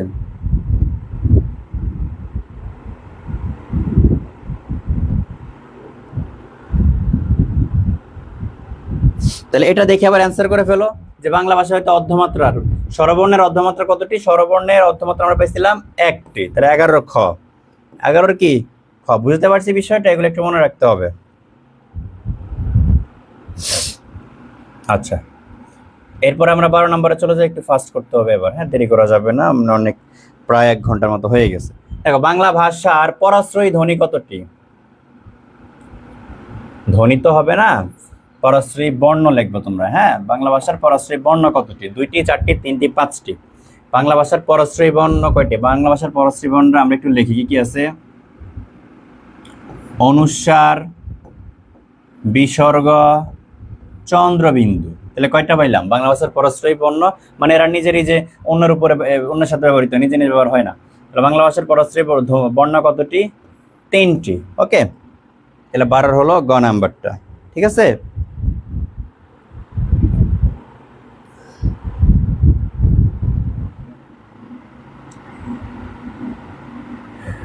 আচ্ছা, এবার ক্ষীয়, এটাকে একটু ভালো মতো তোমরা, ক্ষীয় ভাঙলে কি হয়? এখানে একটা সবগুলো হসন্ত হবে। হ্যাঁ, ক্ষীয় ভাঙলে কি হয়? আরেকটা আমি বললাম যে এটা ভাঙলে কি হবে? কি হবে বলো? ক্ষীয় ভাঙলে কি হবে, আর এটা ভাঙলে কি হবে? একটু ফাস্ট।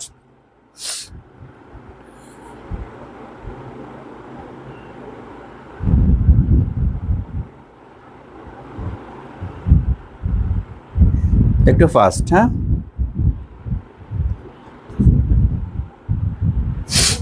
তাহলে 13 কোনটা হবে? ক্ষীয় ভাঙলে হবে ক যোগ মূর্ধন্য ষ, আর এটা ভাঙলে হবে হ যোগ ম। ওকে,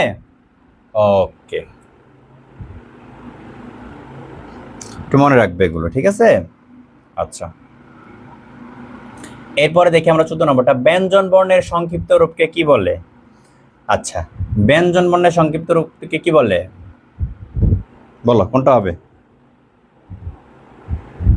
কারটা একটু আমরা জানি যে স্বরবর্ণের সংক্ষিপ্ত রূপকে কার বলে, তাই না? স্বরবর্ণের সংক্ষিপ্ত রূপকে কার বলে, তাই না? আর ব্যঞ্জন বর্ণের সংক্ষিপ্ত রূপকে কি বলে? ফলা। ব্যঞ্জন বর্ণের সংক্ষিপ্ত রূপকে ফলা বলা, এটা তোমরা জানো।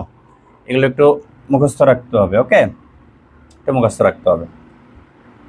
তারপর আমরা 15 নম্বরটা চলে যাই। যৌগিক স্বরবর্ণ আমরা একটু আগে আলোচনা করছিলাম যে 2টা যৌগিক স্বরবর্ণ, সেগুলো কি কি?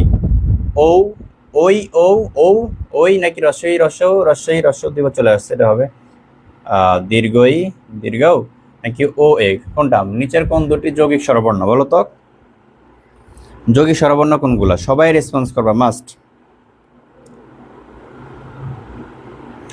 যৌগিক স্বরবর্ণ কোনগুলো? আমরা জানি দুইটা, ওই এবং ও, ঠিক আছে। আচ্ছা, বাংলা বর্ণমালা কোন লিপির বিবর্তিত রূপ? খরচটি, সংস্কৃত, ব্রাহ্মী, অস্ট্রেলীয়। বাংলা বর্ণমালা কোন লিপির বিবর্তিত রূপ বলো তো একটু ফার্স্ট।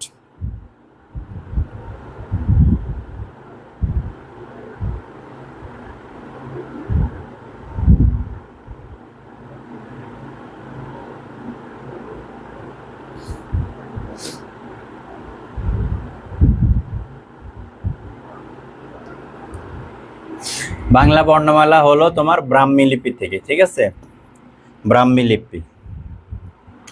এটা একটু মনে রাখবো, তো ব্যাখ্যা না করে আমরা। রিক্সা থেকে রিস্কা, দেখো আমরা এবার একটু কি বলে এটাকে, রিক্সা থেকে রিস্কা কিসের উদাহরণ? বিষম ভবন, ধ্বনি বিপর্যয়, বিপর্কর্ষ, ব্যঞ্জন বিকৃতি, কোনটা বলো তো? আমরা একটু ধ্বনি পরিবর্তনে চলে এসেছি। রিক্সা থেকে রিস্কা কিসের উদাহরণ?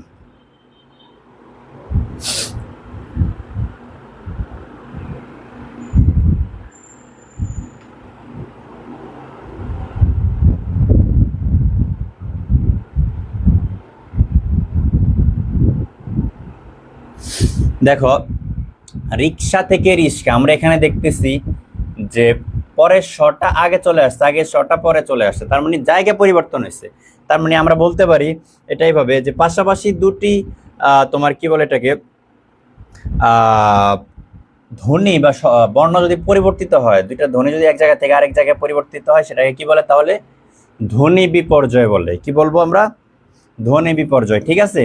তাহলে একটা জায়গা পরিবর্তন হলে সেটাকে আমরা ধ্বনি বিপর্যয় বলবো, ঠিক আছে। আচ্ছা, এরপরে বিষম ভবনটা আমরা একটু শিখে নিই। দেখো, শরীর থেকে শরীর মানেটা কি একটু ব্যাখ্যা সহকারে বোঝার চেষ্টা করি। বিষমী ভবন মানে সমান না, অসমান করে ফেলো। বিষমী মানে কি? অসমান। দুইটা পাশাপাশি একই ধরনের বর্ণ থাকবে, ঠিক আছে, দুইটা পাশাপাশি একই ধরনের বর্ণ থাকবে, উচ্চারণের সহজার্থে আমরা সেখান থেকে একটাকে পরিবর্তন করে ফেলবো। তাহলে বিষমী ভবন, শরীর তো একরকম দুইটা, দেখো সেখান থেকে একটা আমরা লয় করে বলছি, এটি হলো মানে অসমান করে ফেলবো, বিষমান। যেমন তোমার ধরো লাল থেকে নাল, হ্যাঁ, এগুলো বিষমী ভবন। বুঝতে পারছি আমরা? লাল থেকে নাল, এগুলো বিষমী ভবন। আচ্ছা, এই দুটো একটু মনে রাখবো, ওকে। আমরা আর বিস্তারিত ওগুলোতে না যাই, ওগুলো আমরা যখন ধ্বনি পরিবর্তনের ক্লাস করব তখন আমরা এগুলো পড়বো, ঠিক আছে।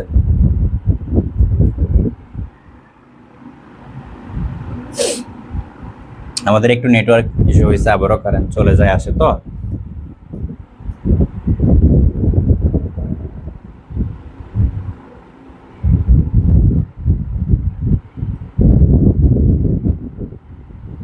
আমাদের নেটওয়ার্ক একটু তোমরা যুক্ত থাকো, সংযুক্ত থাকো, আমরা ঠিক করতেছি, একটু ওয়েট করো, হ্যাঁ তোমরা।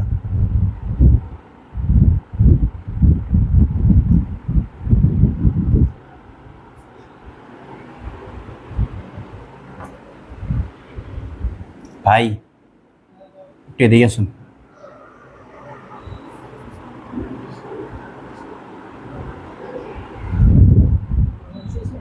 ব্লক হয়ে গেল।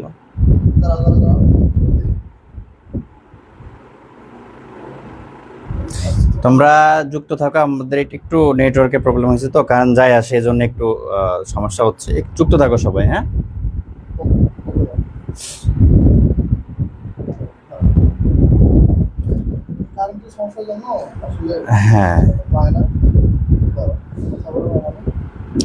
হ্যাঁ, রিয়া সরকার ভাইয়া কয়টা কোয়েশ্চেন সলভ করবেন? আমরা তো 60টা শেষ করার চেষ্টা করতেছি, দেখি আল্লাহ কতটুকু নেয়, ঠিক আছে। সো তোমরা যুক্ত থাকো, আমাদের ঠিক হচ্ছে, একটু ইলেকট্রিসিটি বারবার কারেন্ট আসতে যাচ্ছে, তো এই কারণে একটু সমস্যা হচ্ছে। তারপরে তানিয়া ভাইয়া 16 নম্বরটা একটু আবারও দেন। আচ্ছা, বুঝতেছি। তো তোমাদের পরীক্ষার প্রিপারেশন কেমন? কোন সাবজেক্টে সবচেয়ে ভালো প্রিপারেশন? কোন সাবজেক্ট একটু সমস্যা একটু জানাও তো। আমরা তোমাদের আমাদের জায়গা থেকে সর্বোচ্চ সাপোর্ট দিয়ে আসতেছি এবং দিয়ে যাব। হ্যাঁ, তোমরা আমাদের সাথে যুক্ত থাকো, ক্লাসগুলো করতে থাকো, এবং তোমাদের যেভাবে যে দিক নির্দেশনাগুলো আমরা গ্রুপে বলি, পেজে বলি, কিংবা আমাদের লাইভ ক্লাস, পেড ক্লাসে আমরা যে দিক নির্দেশনাগুলো দিই, তোমরা সেগুলো একটু ফলো করবা, সেভাবে একটু পড়াশোনা করবা। দেখো, অ্যাডমিশনের ক্ষেত্রে যে কোনো ভর্তি পরীক্ষা বা চাকরি পরীক্ষা যাই বলো না কেন, এসব পরীক্ষার ক্ষেত্রে মেধাবী শব্দটা আসলে আমি ওইভাবে মেধাবীরাই গিয়ে যায় বিষয়টা ওইরকম না। মেধাবী থেকেও এখানে যে শব্দটা বা যে বিষয়টা বেশি তোমার প্রয়োজন সেটা হলো পরিশ্রমী, অধ্যবসায়ী। অর্থাৎ একজন অনেক মেধাবী মনে করে নিজেকে, সেই পড়াশোনা করলো না, এখন সে মেধাবী, পড়াশোনা না করলে তার ভিতরে কি জ্ঞানটা আসবে কোত্থেকে? পড়াশোনা তো করতে হবে। সুতরাং মেধাবী এটা কোনো বিষয় না, হ্যাঁ, যে আরেকজনে পারে আমি পারি না, হ্যাঁ, এটা দেখে আপসেট হওয়ার, নার্ভাস হওয়ার কিছু নেই। তোমাকে পড়তে হবে, প্রচুর পড়তে হবে। মনে রাখবা যে আমি নিজেও বা নিজেকে মেধাবী মনে করি না, বাট আমি কি করছি, সেকেন্ড টাইম যখন আমি নিজে একজন সেকেন্ড টাইমার, তোমরা জানো নাকি, আমি ফার্স্ট টাইম চট্টগ্রাম বিশ্ববিদ্যালয়, রাজশাহী বিশ্ববিদ্যালয়ে চান্স পেয়েছিলাম। হ্যাঁ, এবং ইভেন তোমার চট্টগ্রাম বিশ্ববিদ্যালয়ে 1 বছর ভর্তিও ছিলাম, সেখানে ফার্স্ট টাইম 1 বছর ভর্তি থেকে ফার্স্ট ইয়ার ফাইনাল পরীক্ষা দিয়ে পরবর্তীতে আমি ঢাকায় চলে আসছি। বিষয়টা হলো আমার আসলে ছোটবেলা থেকে ঢাকায় বসবাস, তো ঢাকায় থাকার জন্য আমি অন্য জায়গায় ওইভাবে শুট করে নিতে পারি নাই। এই জন্য পরবর্তীতে সেকেন্ড টাইম দিয়ে আমি তোমাদের ঢাকায় জাহাঙ্গীরনগরে চলে আসছি। ঠিক আছে, এই হলো অবস্থা। তো আমি যখন ফার্স্ট টাইমের পরে সেকেন্ড টাইমের প্রিপারেশন নেই, আমার মনে আছে আমি অনেক পড়াশোনা করতাম, একদম সকালে ঘুম থেকে উঠে পড়াশোনা করতাম, রাত্রে ঘুমানোর আগ পর্যন্ত যতক্ষণ সম্ভব আমি পড়াশোনা করে যেতাম। ঠিক আছে, সো পড়তে হবে। মেধাবী বলে আমি কিছু মনে করি না। হ্যাঁ, তোমার মেধা ভালো, বা মেধা ভালো কি, তোমার প্রচুর পরিশ্রম করতে হবে, প্রচুর পড়তে হবে। যত বেশি পড়বা তো তোমার মনে থাকবে। যে বলে না, পারিব না এই কথাটি বলিও না, আর একবার না পারিলে দেখো শতবার। প্রচুর পড়তে হবে, পড়ার কোনো বিকল্প নাই। তুমি পারো না, তুমি পড়ার টেবিলে বসে থাকো, আবার পড়ো, তোমার হইতেছে না, তুমি বসে থাকো পড়ার টেবিলে, ঝিম ধরে একদম মানে রাগ নিয়ে, যে আমাকে পড়তে হবে, পড়তে হবে। তুমি একটা কথা মনে রাখবা, আমি তোমাদের বলি যে কি হয়েছে আবার, এটা দাঁড়াও, নেটওয়ার্কের কারণে যা অসুবিধা হচ্ছে।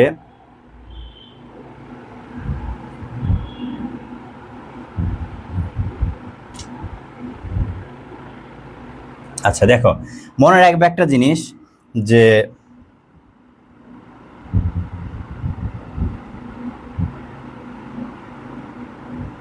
নেটওয়ার্কটা আজকে অত্যন্ত বেশি দৃষ্টি, তোমরা যুক্তই থাকো। হ্যাঁ, আমরা ঠিক করার চেষ্টা করতেছি, কারণ এই আসে এই যায়।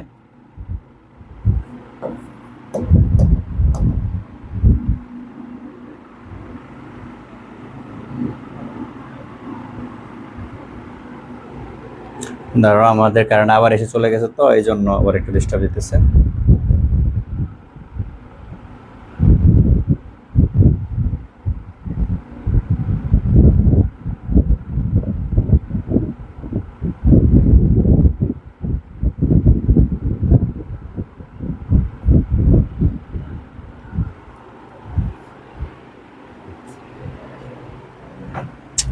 ভাই হচ্ছে না, এটা এমন করতে দিতে আসেন তো।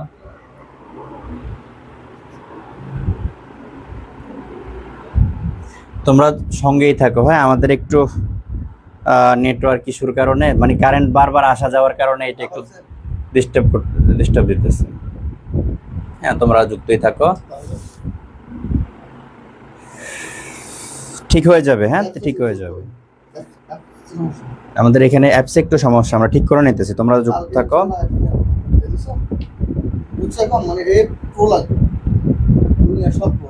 ও আচ্ছা আচ্ছা, যুক্ত থাকো, আমরা ঠিক হয়ে যাচ্ছে। হ্যাঁ,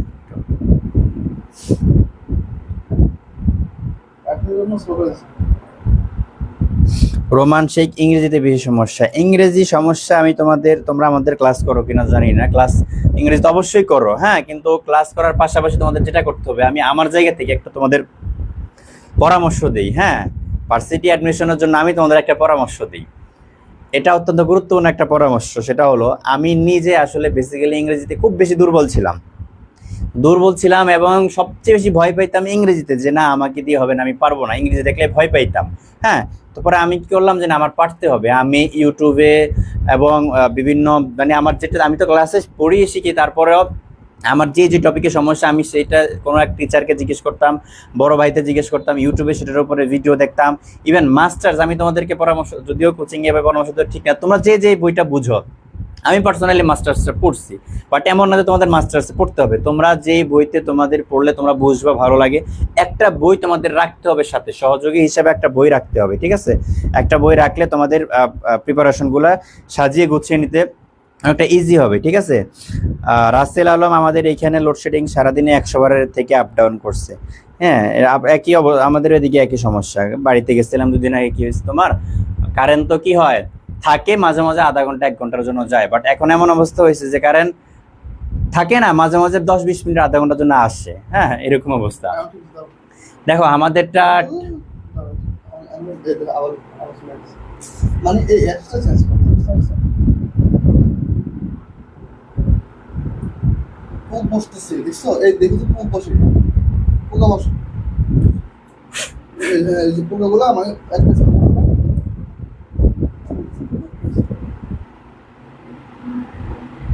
এখন ঠিক আছে, ওই যে লফাই খুঁজে দাও না, হ্যাঁ লিখতে দাও, আরো লক করতে হবে।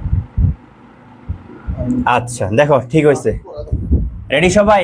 আশা করি আর সমস্যা হবে না ইনশাল্লাহ। আচ্ছা, তোমাদের যে বিষয়গুলো বলতেছিলাম, যে একটু মুক্তি রানীর জিকে ইংলিশে প্রবলেম।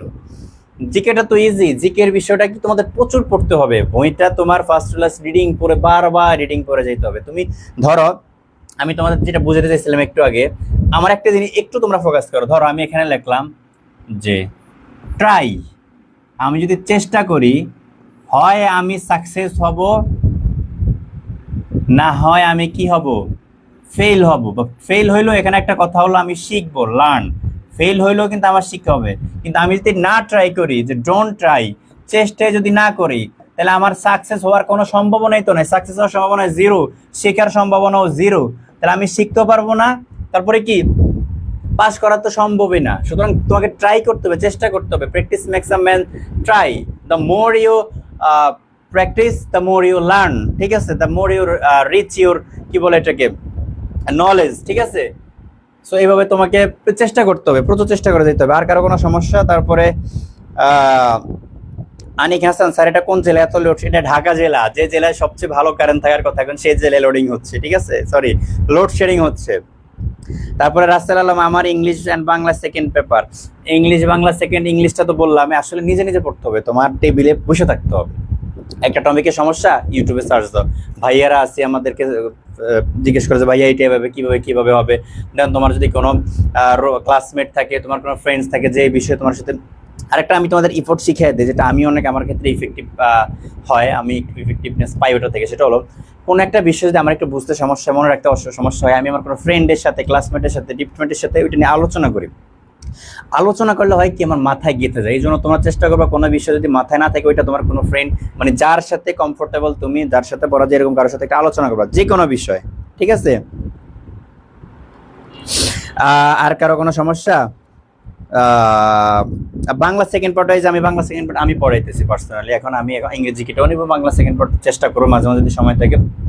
সহজ লাগতেছে না আমি আজকে বাংলা সেকেন্ড পার্ট ক্লাস নিতেছি, এটা কি কঠিন লাগতেছে না সহজ লাগতেছে? সেইভাবে আমাদের ক্লাসগুলো কন্টিনিউ করে যাও না, এভাবে ক্লাসগুলো কন্টিনিউ করে যাও। দেন নোট শিট আমরা দিচ্ছি, দেন তুমি নিজেরও তোমার চেষ্টা। আর আমি তোমাদের একটা বাংলা সেকেন্ড পার্টের জন্য একটা তোমাদের কি বলে এটাকে, খুব হিডেন একটা বিষয় বলে দেই।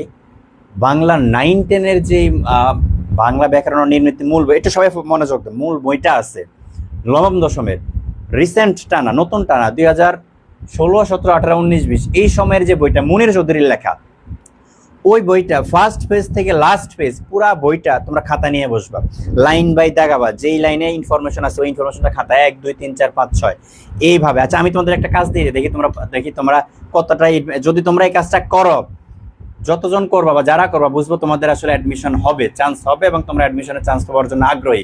সেই কাজটা হলো 1 থেকে 25 পৃষ্ঠা বা 26 পৃষ্ঠা পর্যন্ত 120টা এমসিকিউ না, তথ্য, বাংলা ব্যাকরণ নবম দশম শ্রেণীর বই 2016, 17, 18, 19, 20 সাল পর্যন্ত, এই যে কোনো একটা সালের মধ্যে 16, 17, 18, 19, 20 এই সালগুলো যে কোনো একটা সালের বইটা নেবেন, এর নতুন না, এর আগেরও না, নিয়ে প্রথম 26 পেজে লাইন বাই লাইন দাগে দাগে খাতায় 120টা তথ্য লিখবা, লাইন বাই লাইন দাগে দাগে লিখে সেটা গ্রুপে, আমাদের গ্রুপে তোমরা দিবা।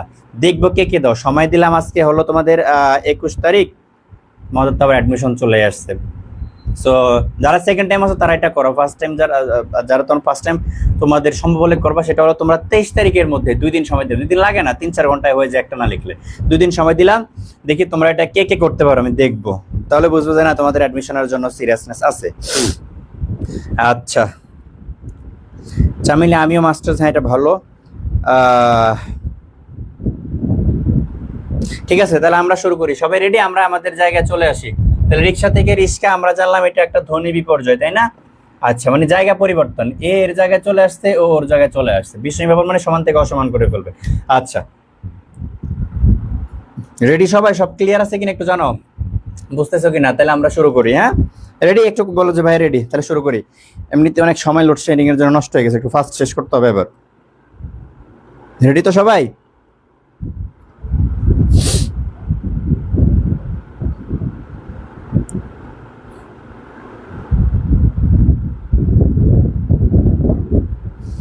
চামিলি ভাইয়া আজকে সেকেন্ড পেপার ক্লাসটা বেস্ট হচ্ছে, থ্যাংক ইউ। আফসানা আহমদ, হ্যাঁ আচ্ছা ধন্যবাদ তোমাদেরকে। হ্যাঁ মুক্তি, জি ভাইয়া সহজ লাগতেছে, আজকে অনেক সুন্দর বুঝতে পারছি। আমি যে এতক্ষণ পর্যন্ত পড়াচ্ছি কিছু যদি না বুঝো বা নেক্সট যা পড়াইতেছি না বুঝলে সাথে সাথে বলবো, বারবার বুঝাই দেবে, এবং আমার বোঝানোর মেথড ঠিক আছে কিনা তোমরা বুঝো কিনা সেটাও একটু জানাও। হ্যাঁ এইভাবে আসলে পড়তে পারলে সব সাবজেক্ট পৃথিবীতে নাথিং ইজ ইম্পসিবল, অসম্ভব বলতে কিছুই নাই। পড়তে পারলে, পড়ার মতো পড়তে পারলে, বুঝতে পারলে, বুঝাইতে পারলে এভরিথিং ইজ ইজি। হ্যাঁ নাথিং ইজ ইম্পসিবল, তাই না? আচ্ছা দেখো, পরের ইকার ও উকার আগে উচ্চারিত হওয়ার রীতিকে কি বলে? খুবই গুরুত্বপূর্ণ একটা বিষয়। দেখো আমরা তো স্বরাগম চিনি, তাই না? স্বরের আগমন, মধ্য স্বরাগম হয়, সরি আদি স্বরাগম, মধ্য স্বরাগম, অন্ত স্বরাগম। শুরুতে স্বর আসলে আদি স্বরাগম, মধ্যে আসলে মধ্য স্বরাগম, শেষে আসলে অন্ত স্বরাগম। যেমন আমরা বলি যে আজ থেকে আইজ, তাহলে এখানে মাঝখানে একটা রস্যই আসছে, তাহলে এটাকে আমরা বলি কি? মধ্য স্বরাগম, মধ্য স্বরাগম। কিন্তু আমরা যদি এভাবে না বলি, এভাবে বলি যে আজি থেকে আইজ, তাহলে দুইটার মধ্যে পার্থক্যটা কি? এই দুইটার মধ্যে পার্থক্যটা কি বলো তো, একটু মনোযোগ দিও। দেখো দুইটার মধ্যে পার্থক্য হলো এখানে আজ থেকে আইজ নতুন মাঝখানে একটা রস্যই বা স্বরধ্বনি আসছে মাঝখানে, এই জন্য আমরা এটাকে মধ্য স্বরাগম বলতেছি।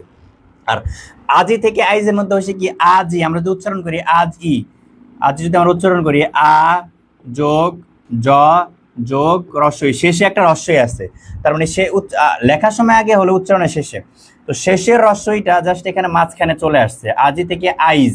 তার মানে শেষেরটা যদি মাঝখানে আসে, তাহলে আমরা তো জানি মাঝখানে আসে সেটাকে মধ্য স্বরাগম বলে। মধ্য স্বরাগম তখনই বলবো যখন নতুন করে আসবে, সেটা যেটা আগে ছিল না নতুন করে আসছে, সেটা মধ্য স্বরাগম। বাট এটা যদি আগে থাকে, শেষে আসছে মাঝখানে আসছে, বাট ছিল তো, তো আগে ছিল, শেষে ছিল, মাঝখানে আসছে, এটাই বলছে যে পরের এই যে শেষের উকার বা ইকার আগে উচ্চারিত হয়, আগে যদি চলে আসে, তাহলে সেটাকে আমরা কি বলবো? অপিনিহিতি। আমি কি বুঝতে পারছি? অপিনিহিতি। তাহলে অপিনিহিতি আর মধ্য স্বরাগমের মধ্যে পার্থক্যটা কি?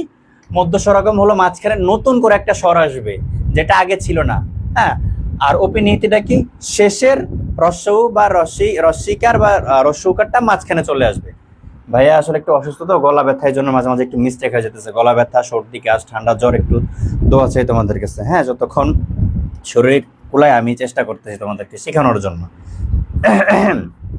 আচ্ছা, তাহলে শেষেরটা মাঝখানে আসলে আমরা সেটাকে অপিনিহিত বলবো। তাহলে আমি অপিনিহিতিটা বুঝতে পারছি, বুঝছো কিনা তোমরা একটু জানো?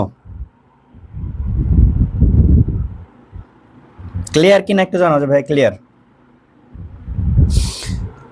মাহমুদ হাসান বায়াজিদ, এইমাত্র কারেন্ট চলে গেল। কারেন্ট চলে যাওয়া, লোডশেডিং এখন বাংলাদেশে একটা কমন বিষয় হয়ে গেছে, তাই না? দেখো টপ টপ টপ, আচ্ছা এখানে একটু মিস্টেক হয়েছে, এখানে হবে এরকম যে টপ টপ থেকে টপাটপ, টপ টপ থেকে টপাটপ কোন ধরনের পরিবর্তন? অসমীভবন, সমীভবন, বর্ণচ্যুতি, বিষমীভবন, কোনটা হবে? প্রথম কথা হলো অসমীভবন বলতে কিছু নাই। হ্যাঁ আচ্ছা, এখন এটা কি হবে? সমীভবন হবে নাকি বর্ণচ্যুতি হবে, বিষমীভবন হবে? দেখো বর্ণচ্যুতি মানে বর্ণ বাদ হয়ে যাবে। যেমন ধরো আমি তোমাদের এটা বলি, বর দাদা থেকে বর্দা, বর্ণচ্যুতি মানে কি বাদ হয়ে যাবে, বর্দা থেকে বর্দা, ঠিক আছে, ছোট দিদি থেকে ছোটদা, ছোট দাদা থেকে ছোটদা, ছোট্ট কাকা থেকে ছোটকা, তাই না, এগুলো বর্ণচ্যুতি। আর সমীভবন হলো যেটাকে সমান করা, সমীভবনটা কি সমান করা, যেমন জন্ম থেকে জন্ম, তাহলে জন্ম থেকে জন্ম দুইটা ধ্বনি বা বর্ণ ব্যঞ্জন বর্ণকে আমরা কি করছি সমান করা, সমীভবন সমান করবো। আর বিষমীভবন হলো যে সমান আছে অসমান করবো, যেমন টপ টপ সমান আছে সেখান থেকে আমরা টপ আর টপ করবো, একটাকে অসমান করে ফেললাম, তার মানে এরকম অসমান করলে সেটাকে আমরা বিষমীভবন বলবো। আমি কি কথাগুলো বুঝতে পারতেছি, তোমাকে একটু না বুঝলে বলবা, বুঝতেছো কি না বলো তো। 19-এর ডি হবে, এ হবে না, এ হবে না, ডি হবে। এ অসমীভবন বলতে কিছু নাই, হয় সমীভবন নাহলে বর্ণচ্যুতি নাহলে বিষমীভবন। ক্লিয়ার?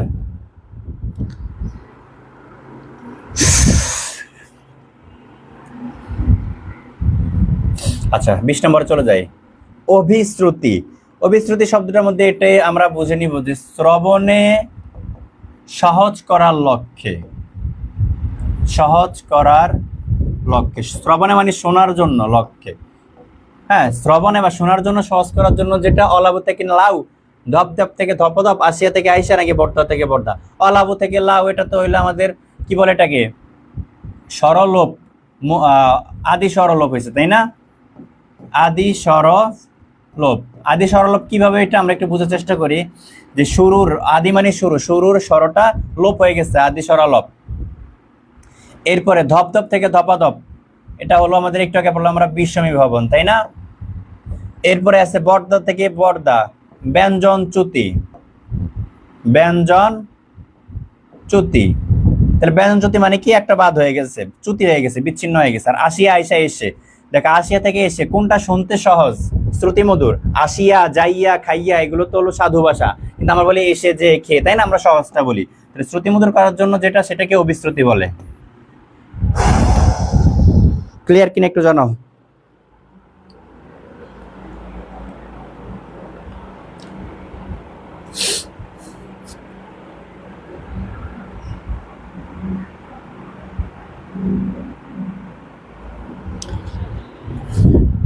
সামিয়া আক্তার দিতি, বিষমীভবন, বিষমীভবনটা হলো কোনটা জানো, এই ধপ ধপ থেকে ধপধপ, মানে দুইটা একরকম জিনিস আছে, সেটাকে যে কোনো একটাকে একটু পরিবর্তন করা, সমান থেকে অসমান করে ফেলা, ঠিক আছে, সমান থেকে অসমান করে ফেলা, সেটাই হলো বিষমীভবন। আসিল সমান, ছিল সমান, করে ফেলবো অসমান। ওকে আচ্ছা, তারপরে আমরা 21 নম্বরে চলে যাই।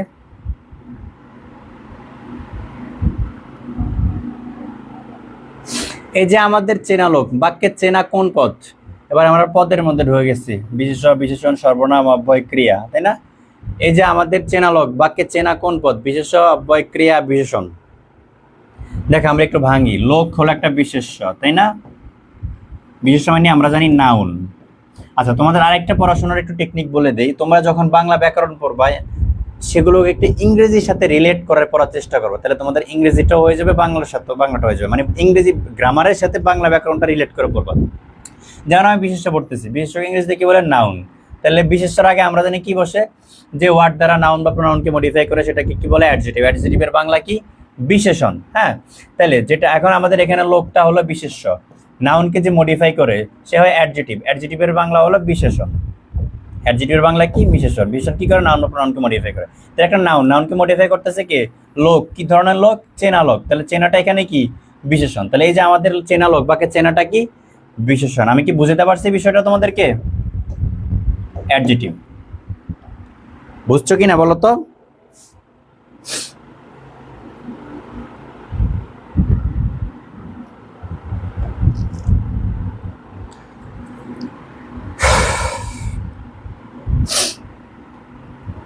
আচ্ছা 22 নম্বরে চলে যাই আমরা। বাংলা ভাষার অব্যয় কত প্রকার, 2, 3, 4, 6, অব্যয় কত প্রকার বলো।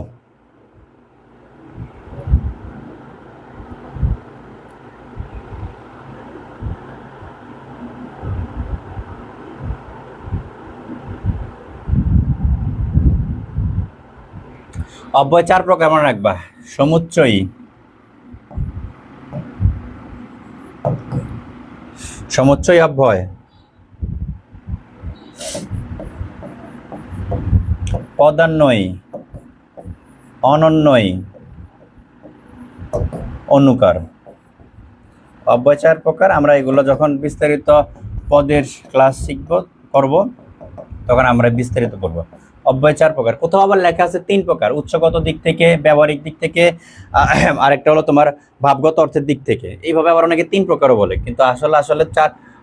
যদি এরকম বলা থাকে যে প্রধানত কয় প্রকার, তাহলে তোমরা 3 প্রকার দিও প্রধানত। আর এইভাবে থাকলে বাংলা ভাষা অব্যয়গত প্রকার 4 প্রকার, সমুচ্চয়, পদান্বয়ী, অনন্বয়, অনুকার। প্রধানত বললে 3 প্রকার দিও, যে উৎসগত দিক থেকে, ব্যবহারিক দিক থেকে, আরেকটা কি উৎসগত দিক থেকে, ভাবগত অর্থের বিচারে, আর একটা হলো ব্যবহারিক মূল্যের দিক থেকে। সেটা খুব গুরুত্বপূর্ণ না, এটা গুরুত্বপূর্ণ। বাংলা ভাষা অব্যয়গত প্রকার 4 প্রকার। ওকে,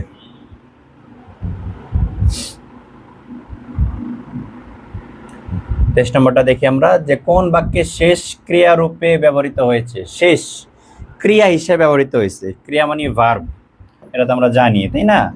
যে এখানে কোন বাক্যে শেষ শব্দটা ভার্ব হিসেবে ব্যবহৃত হয়েছে।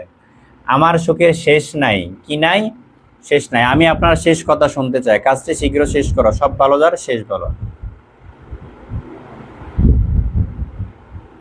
বলো কোনটা?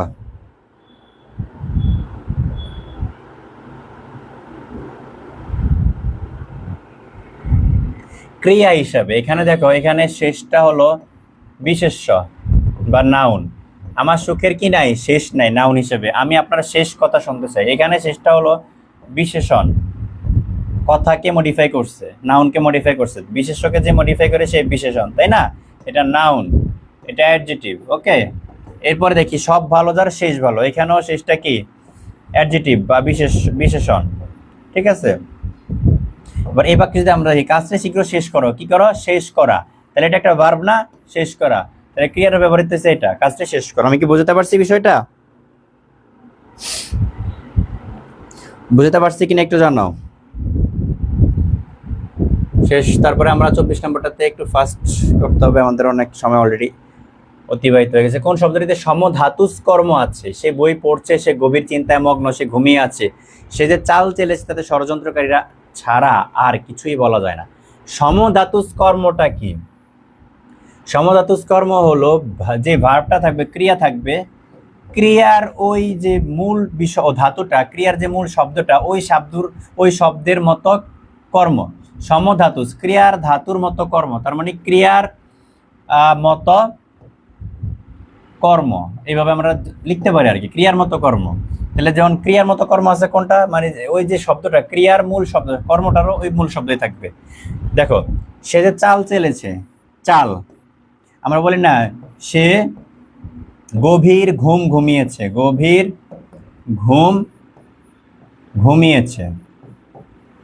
তার মানে দেখো এখানে এই যে এটা তো ভার্ব, হ্যাঁ, আর এখানে ঘুমটা হলো অবজেক্ট, সমধাতুজ কর্ম। কেন সমধাতুজ কর্ম বলতেছি? কারণ এটা ভার্বের মতো। তার মানে ভার্বের মতো যে কর্মটা সেটাকে আমরা সমধাতুজ কর্ম বলি। M I clear? ক্লিয়ার কিনা একটু জানো।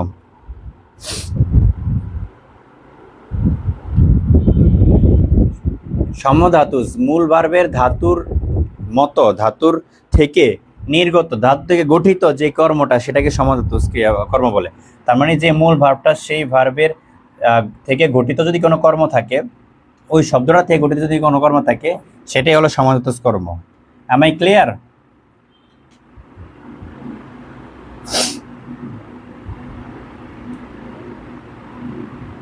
তারপরে দেখি রি র মূর্ধন্য স এর পরিস্থিত কোন বর্ণের পরে মূর্ধন্য হয়?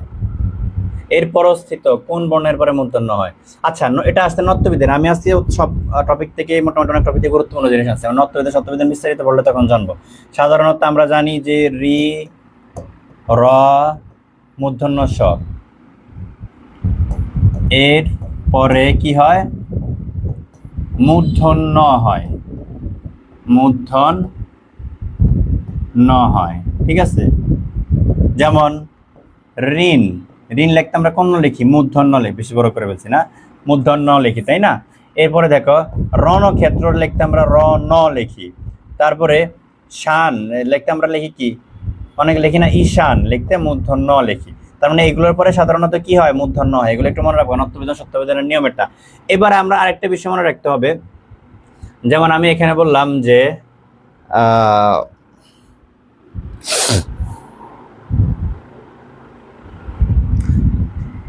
আমি লিখলাম কৃপণ।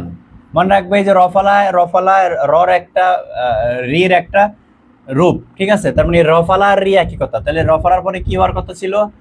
রফালার পরে হয় ন, কিন্তু ন তো না, এখানে আছে প, তাহলে পর পরে ন আসছে, সেটাও আমরা মূর্ধন্য দিলাম। কেন দিলাম কাহিনীটাকে আমরা তখন বলছি যে রি রস এর পরে ন হইলে সেটা মূর্ধন্য হবে। তো এখানে তো রি এর পরে মূর্ধন্য নয়, এটা প এর পরে মূর্ধন্য। তাহলে আমরা কেন এখানে মূর্ধন্য দিলাম?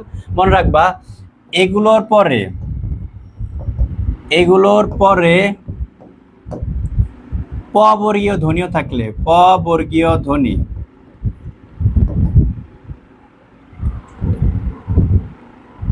প বর্গীয় বর্ণ থাকলে, তারপরে ন থাকলে সেটাও মূর্ধন্য ন হবে।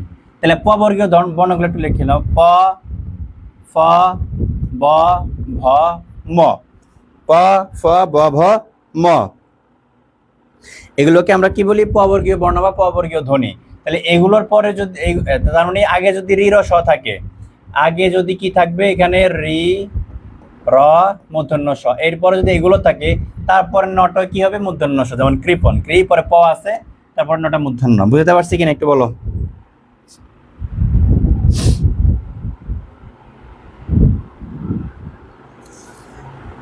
বুঝতে পারছি কিনা একটু বলো?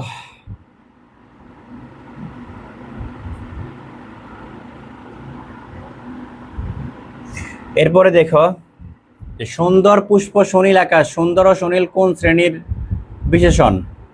সুন্দর সুনীল এগুলো কি ক্রিয়া বিশেষণ, বিশেষের বিশেষণ, নাম বিশেষণ, নাকি বিশেষণের বিশেষণ? আমরা দেখতেছি এগুলো নাউনের পূর্বে ব্যবহৃত হয়েছে, বিশেষের পূর্বে যেটা ব্যবহৃত হয় সেটাকে বিশেষের বিশেষণ বলে, তাই না? আচ্ছা, এরপর আমরা 27 নম্বরটা দেখি। নিচের কোনগুলো বিদেশি অব্যয়ের উদাহরণ? আলবত, মারহাবা, সদা, সহসা, দৈবাত, আবার কোনটি নয়। বিদেশি অব্যয় আমরা জানি এগুলো সবগুলো অব্যয়, কিন্তু এখানে কিছু বিদেশি অব্যয় আছে। বিদেশি অব্যয় কোনগুলো সেটা একটু বলো।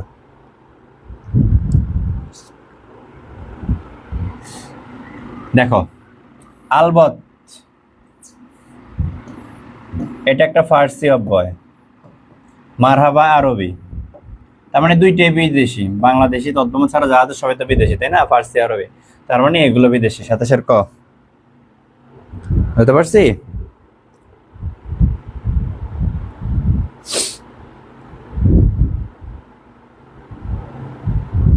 আচ্ছা, এরপরে দেখি আমরা 28 নম্বর।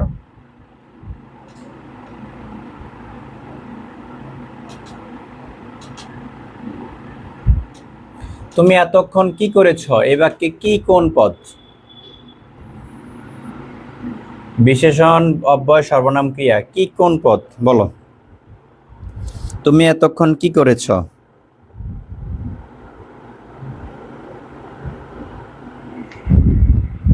বিশেষণ, অব্যয়, সর্বনাম, ক্রিয়া।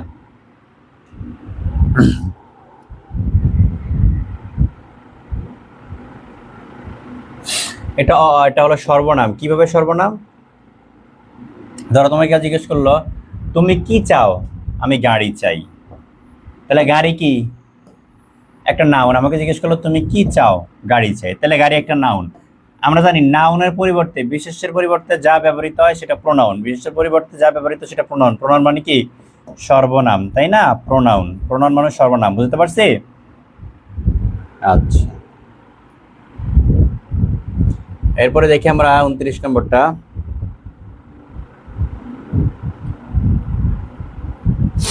কি বলছে এখানে? সুন্দর মানুষকে নিজের দিকে টানে।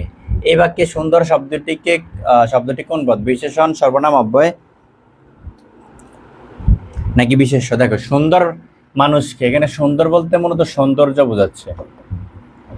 তাহলে সৌন্দর্য মানুষকে নিজের দিকে টানে, তার মানে সৌন্দর্য কোনো বাক্যে যে সাবজেক্ট হিসাবে কোনো ওয়ার্ড বসে সেটা আমরা জানি নাউন হয়।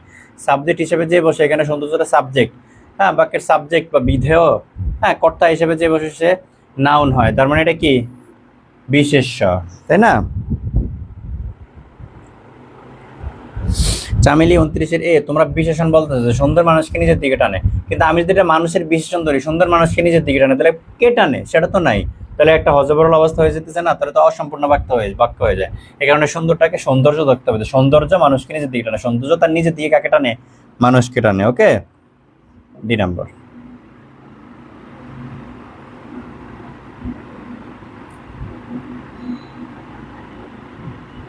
নিচের কোনটি সমষ্টিবাচক বিশেষ্য? আমরা পড়ছিলাম না কালেকটিভ প্রোনাউন, আরে সরি কালেকটিভ নাউন। একটু অসুস্থ তো এই জন্য উল্টাপাল্টা বলে ফেলতেছি, কিছু মনে করেন। আমরা বলছি না proper noun, common noun, collective, material, abstract. হ্যাঁ, তাহলে সমষ্টিবাচকের বাংলা হলো কালেকটিভ। তাহলে দেখো মানুষ একটা কমন নাউন, পর্বত সেটাও কমন নাউন, গরু সেটাও কমন নাউন। তাহলে সমিতিটা হলো কালেকটিভ নাউন। আমরা জানি কালেকটিভ নাউন হলো যে একজন মানুষকে বোঝাবে না, আমার পুরো জাতিকেও বোঝাবে না, একটা জাতির কিছু সংখ্যক মানুষকে বোঝাবে। যেমন কালেকটিভ নাউন আছে আর্মি, নেভি, তাই না, ক্যাটেল, এগুলো তো কি কালেকটিভ আছে। আমরা ইংরেজি ক্লাসে না ঢুকি, তাহলে এগুলো কি কালেকটিভ নাউন। আর্মি দ্বারা সব মানুষকে বোঝায় না, নির্দিষ্ট একটা মানুষের সমষ্টি বোঝায়। নেভি দ্বারা সব মানুষকে বোঝায় না, সবাই কি নাবিক হয়, কিছু মানুষ। ক্যাটেল মানে গবাদি পশু, সব পশু ক্যাটেল না, গবাদি পশু নির্দিষ্ট কিছু পশু। আচ্ছা যাই হোক, আমরা ওইদিকে না যাই। তাহলে সমষ্টিবাচক বিশেষ্য হলো সমিতি। সমিতি মানে যেখানে একটা সমাজের কিছু সংখ্যক মানুষ থাকে, সব মানুষ না। বুঝতে পারছি বিষয়গুলা? আচ্ছা,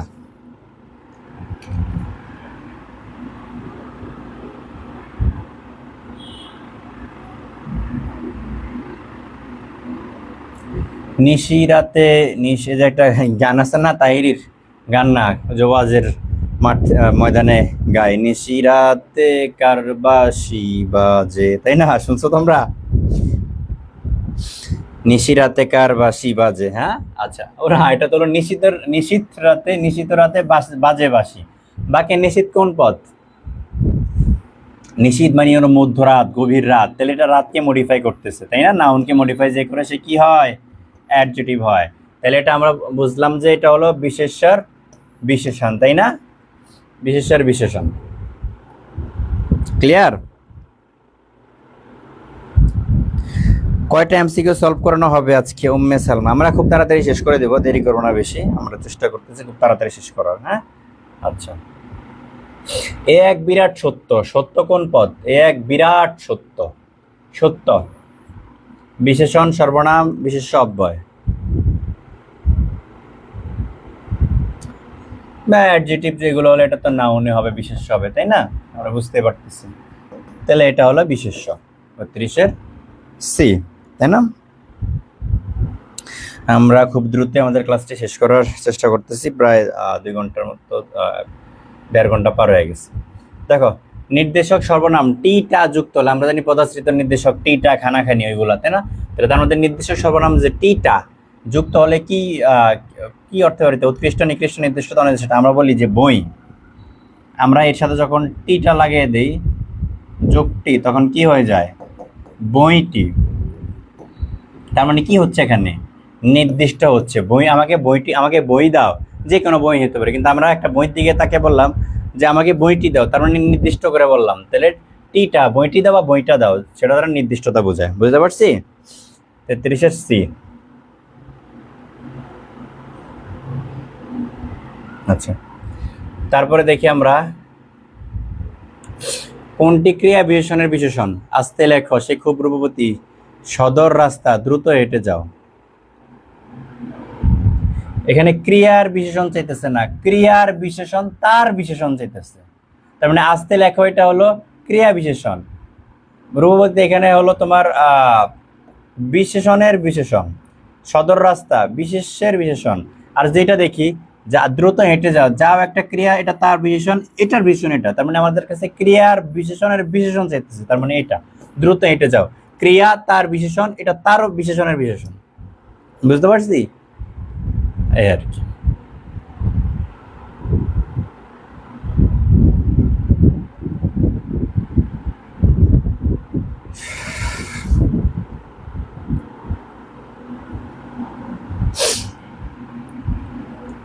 কাজটি ভালো দেখায় না, এই বাক্যে দেখায় ক্রিয়াটি কোন ধাতুর উদাহরণ? কাজটি ভালো দেখায় না, মৌলিক ধাতু, নাম ধাতু, প্রযোজক ধাতু, কর্মবাচ্যের ধাতু। বলো কোনটা হবে?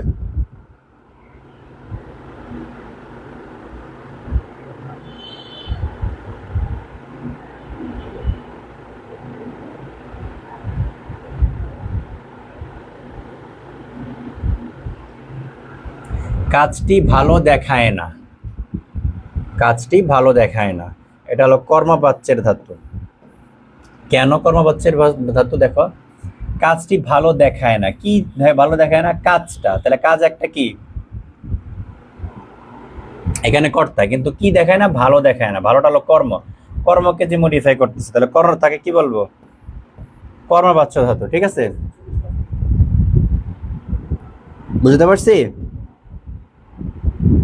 আচ্ছা, 36 নম্বরটা দেখি আমরা।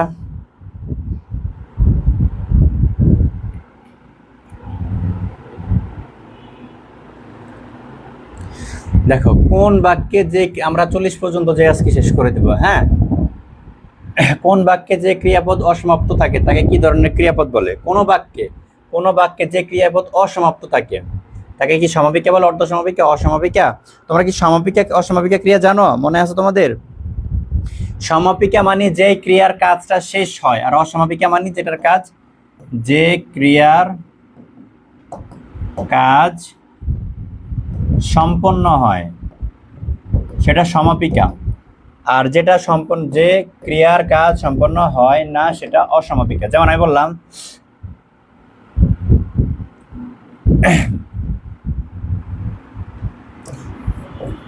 আমি ভাত খেয়ে ডট ডট ডট। তাহলে আমি ভাত খেয়ে, এটা কি শেষ হয়েছে? ক্রিয়ার কাজটা কি শেষ হয়েছে? যে ভাত খেয়ে কি শেষ হয় নাই, তার মানে এটা অসমাপিকা ক্রিয়া। আর এই যে এখানে বলছে যে ক্রিয়াপদ অসমাপ্ত থাকে, সমাপ্ত হয় না, সেটা অসমাপিকা ক্রিয়া।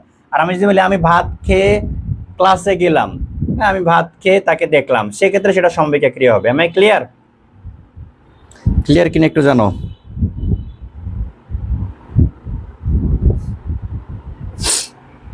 আচ্ছা,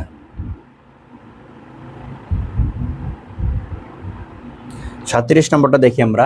ধাতুর শেষে অন্ত প্রত্যয় যোগ করলে কোন পদ গঠিত হয়? বিশেষ্য, অব্যয়, বিশেষণ নাকি ক্রিয়া? কি হয়? ধরো আমি লিখলাম ঘুম একটা ধাতু, ক্রিয়ার মূলকে ধাতু বলে। আমরা জানি ধাতু কাকে বলে, মনে রাখবে, ক্রিয়ার মূলকে ধাতু বলে। ঘুম, এর সাথে আমি অন্ত যোগ করলাম, সমান সমান কি হয়? ঘুমন্ত। হ্যাঁ, ঘুমন্ত ছেলে। এরপরে আমি বললাম যে পরের সাথে আমি অন্ত যোগ করলাম, সমান সমান কি হয়? পরন্ত বললে পরন্ত হয়, তাই না? ধাতুর শেষে অন্ত প্রত্যয় যোগ করলে কোন পদ গঠিত হয়? আমরা বললাম যে ঘুমন্ত ছেলে, তার মানে ছেলে একটা নাউন, বিশেষ্য, সেটাকে মডিফাই করতেছে ঘুমন্ত অ্যাডজেক্টিভ, বিশেষণ। তাহলে এখানে এটা কি? বিশেষণ। বিশেষণ মানে অ্যাডজেক্টিভ, তার মানে বিশেষণ, তাই না? আচ্ছা, ধাতু শেষে অন্ত প্রত্যয় যোগ করলে কোন পদ গঠিত হয়? বিশেষণ। বুঝতে পারছি আমি? না বুঝলে বলবা। ক্লিয়ার?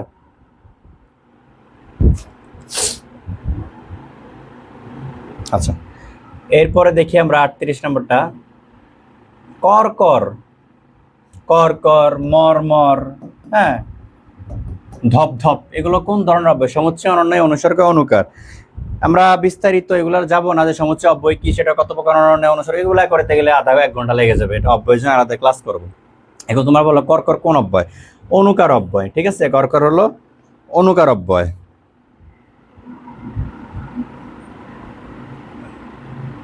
দরিদ্র এর বিশেষ্য কোনটি? দরিদ্র একটা বিশেষণ। তো আমাদের কাছে কি জানতে চাইছে যে এটার বিশেষ্য কোনটা? দারিদ্র, দারিদ্রতা, দৈন্য, দীনতা, কোনটা হবে বলতো? দরিদ্র এর বিশেষণ জানতে চাইছে আমাদের কাছে।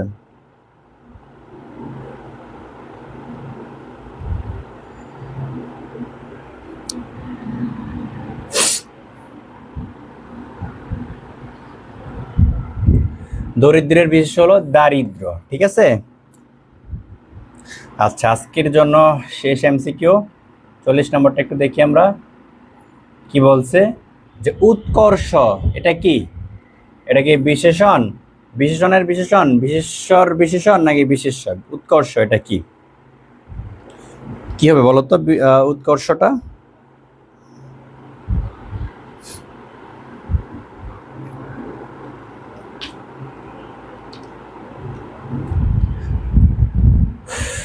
দেখো, এটা একটা বিশেষ্য, তাহলে বিশেষণটা হবে উৎকৃষ্ট। মনে রাখবা এটা একটু। হ্যাঁ, উৎকৃষ্ট, উৎকৃষ্ট মানে ভালো, উত্তম, উৎকৃষ্ট। ঠিক আছে, সুন্দর করে লিখে তোমাদের উৎকৃষ্ট।